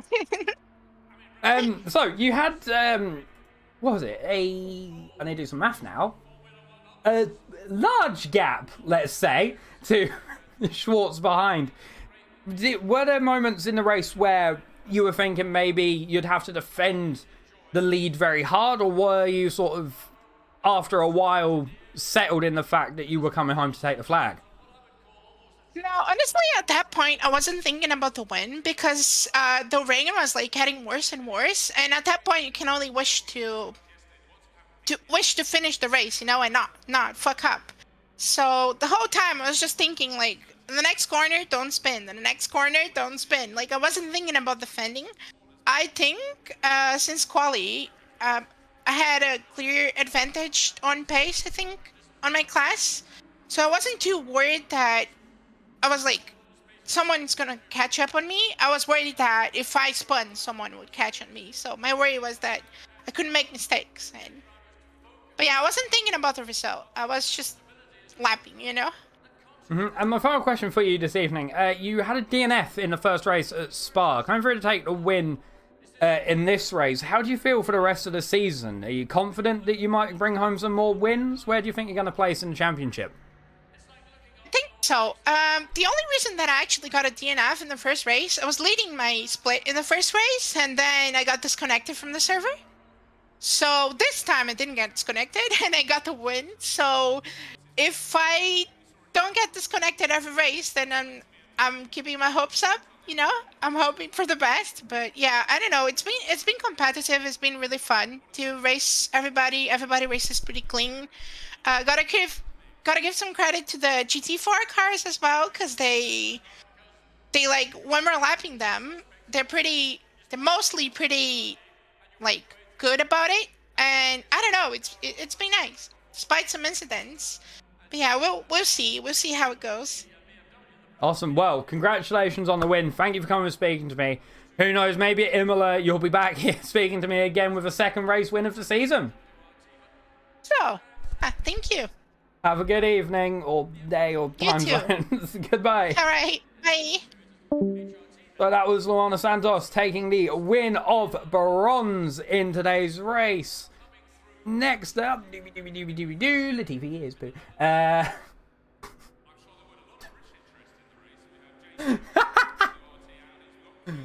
Oh man, that was funny. The TV is poo. Still grab. Dooby dooby doo. We do have. Yes, man. We're actually gonna grab 2 in 1 here. Both Subnai, Ian Arnold, and Sloth William Saunders with that beautiful battle in the closing stages of the race. How? That was so close. It was awesome, Yeah. but it wasn't Yeah, it just was the closing stages. It felt like the entire race we were going back and forth. Yeah. And I honestly couldn't call it, but it was close. Yeah, it started with quali, man. Like, I took pole by 5 hundredths of a second, and then just the whole race was just us battling it. It was a lot of fun, definitely a lot of fun. That was probably the most fun I've had in a race in a long time. And a question that I know some people in the chat might be wanting to hear is: you two drive for the same team in the sister Formula Pals series. Did that affect how you two drove today, or was it gloves off? One of you was gonna win. I think we were a bit more gentlemanly than normal. We ended up being in the same voice chat in the race, so Yeah. call outs if we were gonna send it on the inside and stupid shit like that.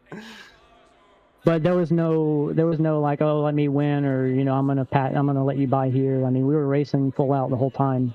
We no just had teamwork. we had an advantage of just being able to communicate and let each other know that, hey, look out, somebody's up on your inside, or here I come, watch out. So, Watch out for this GT3, they're pushing people off track. And on that subject of GT3s, how is it battling for both position win, but with having GT3s in that mix as well? Oh man, personally, I loved it. yeah, it was fun, but frustrating. I'm not gonna lie, it was definitely frustrating. They'll just send it on you in a corner without any warning, really. And this track is a lot harder than most because almost all the braking is while you're turning. And so when they dive on the inside, it's not a whole lot you can do to give them the space. You're already closing down on the apex, and here they come. So. Yeah. I think there's some people in the GT3 class that should probably be in GT4. But, I mean, it is what it is. Overall, I thought it was a ton of fun. Actually, one, Ian getting blocked out by some GT3s, that was the whole reason I managed to yoink a position here and there. So, I mean, it created opportunities, right? Because he had more pace. But the traffic and just timing things right is, what led to a better battle than I think would have happened without him. Yep, I agree with that. And my final question for both of you: the changeable conditions. We've heard about how they are in GT3s. How are they in GT4s? Do you mean the weather conditions? Yes, like the rain going to dry then back to rain. How's it in the GT4s? I don't know. I think it's the same, honestly. You have the same strategy for the most part. You got to think about wet and dry tires and what your pressures are going to be.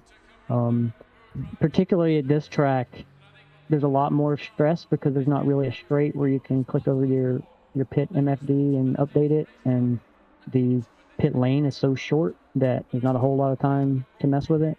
So it can definitely create tense moments when we had these changing conditions so much. I didn't expect it to go wet, dry, wet. I thought it was going to go one cycle and then be done. But yeah, it was fun. Yeah, and that was a interesting. surprise. Yeah. Well, thank you for coming and speaking to me, you guys. Congratulations on the P1 and 2. Who knows, maybe we'll see some more battles between you two for victories later on in the season as well. Yeah, hopefully in the Formula Pal series, fall. Yeah, I'm looking forward to it. Difference is I'll be in the mix of that battle. Yeah. Awesome. Have a good evening, lads. Thank you for coming and speaking to me. Congratulations on the podium and the win. Thanks, Huston. Awesome. Thanks, Shody, man.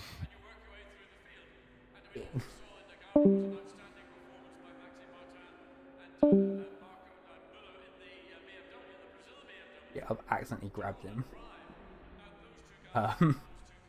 I'm so sorry, Sunday. You're going in AC now because I accidentally grabbed him. Oh man, I accidentally grabbed him and I put him in the AC channel. Oh, I'm evil. I am evil. So we're next going to grab in Reigns, taking the win from of the silver class. In he comes. Good evening. Hello. Hello. Taking the win of silver, quite... what's the word I'm looking for here? Easily, mate. Easily. Yeah, I don't know. I guess the word easily can be... I was thinking of a different word, but I can't think of it off the top of my head. Yeah, that's what it is. So, silver win, battling a lot with Slingerland in the platinum class. How was the race for you? Yeah, it was pretty alright, to be honest. I'm very good in the rain, not so good in the dry, so I think that explains why I was where I was, and then I got lucky with the strategy as well, so didn't really pit until I had to when I ran out of fuel. So during that dry period, I just stuck it out on the wets, and then as soon as I went into the pit, mainly for fuel, it started to rain again, and I was like, right, this is perfect for me. Tyres were absolutely cooked by that point, but yeah, it worked well. So I think strategy, luck gave me probably the win in the platinum, and then luckily I'm just, for some reason, I'm like a McLaren whisperer in the rain. In the dry, I'll be back at the back of the grid, but in the rain, I'm all right. It's all right. So the McLaren, very, very popular car in the series this season. Why have you chosen it? Why is it so popular? I've never understood it. I don't know if there's anything more to it than me, but I just think it looks nice and orange, mate. To be honest, got to wrap that McLaren orange colour, you know. Yeah. It's I just find it easy to drive and fast. Like I used to drive the Aston, and it's just, I don't know, it's just felt a bit too slow for me. So the McLaren is a bit of a challenge, but I don't know, I like it. Stable and fast, in my opinion. It is. And my final question for you this evening, you've already sort of partially answered it. In the dry, I think Imola's going to be in the dry. What are your expectations for both Imola and the rest of the season?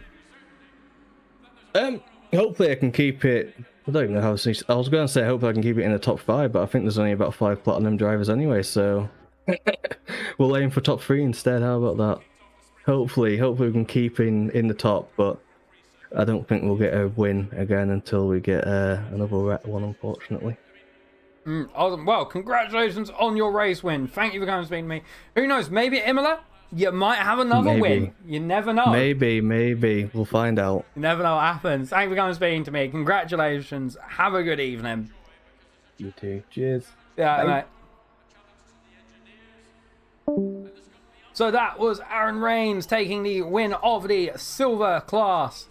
And now he's been waiting in the chat for a long time. He come through to take P2 in the silver class. I feel a bit bad for keeping him this long. Hello, Mr. Connor Barnes. Hey, how are you, bud? I'm alright. Moreover, though, how are you taking P2 in the silver class? How was it?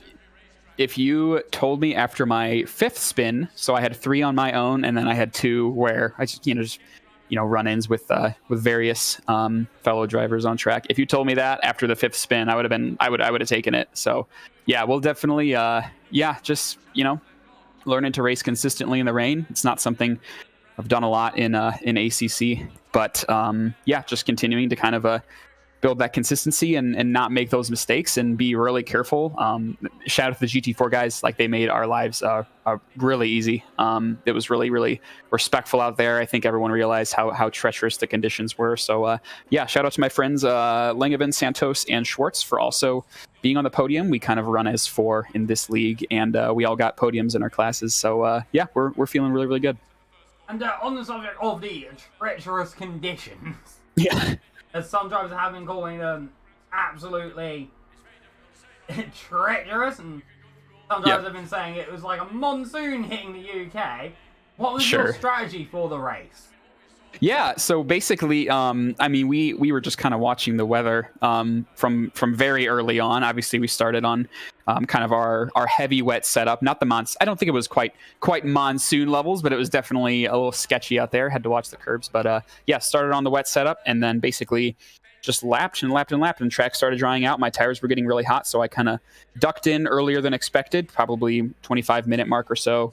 Just threw those pressures down like 3 psi per corner probably, and then basically at that point it was the track was fully dry, but I knew that the rain was going to be coming back, so I basically just had to kind of hold it off at 35 psi on a dry track, just super red tires. But then the conditions came back to us, and it was really smooth sailing, honestly, till the end. So yeah, really happy the one stop played off. And yeah, it was tricky though. I mean, I definitely understand people opting for dries and getting some really solid laps in the middle, but I think the one stop worked really well for me.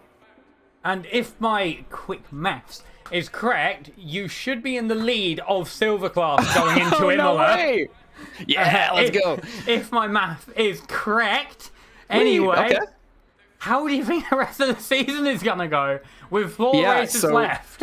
Right. Yeah. Well, for me, unfortunately, it's fewer than 4. I work in racing professionally, and I have yet to hear about our travel plans for 2 weeks from now, because I really want to do Imola, but we're going to a test on the 14th. So if we have to fly out early on the 13th, then I'll miss that one. But I'm definitely missing what's the 4th race? Is it Zandvoort? Yes. Believe so, yes. So yeah, just hoping that we'll call those mechanical DNFs, I suppose. And I think for me, I know that with having some absences within the series, that I'm not necessarily contending for the title. But I mean, hey, if I'm just gonna push for the best result every single race, and be proud of getting a podium 2 races in a row. So I'm really happy with that. Awesome. Well, thank you for coming and speaking to me, Connor. Congratulations on the podium. Yeah, thank you. If you're here next time, who knows? We might see you even take a win. That's right. Yeah.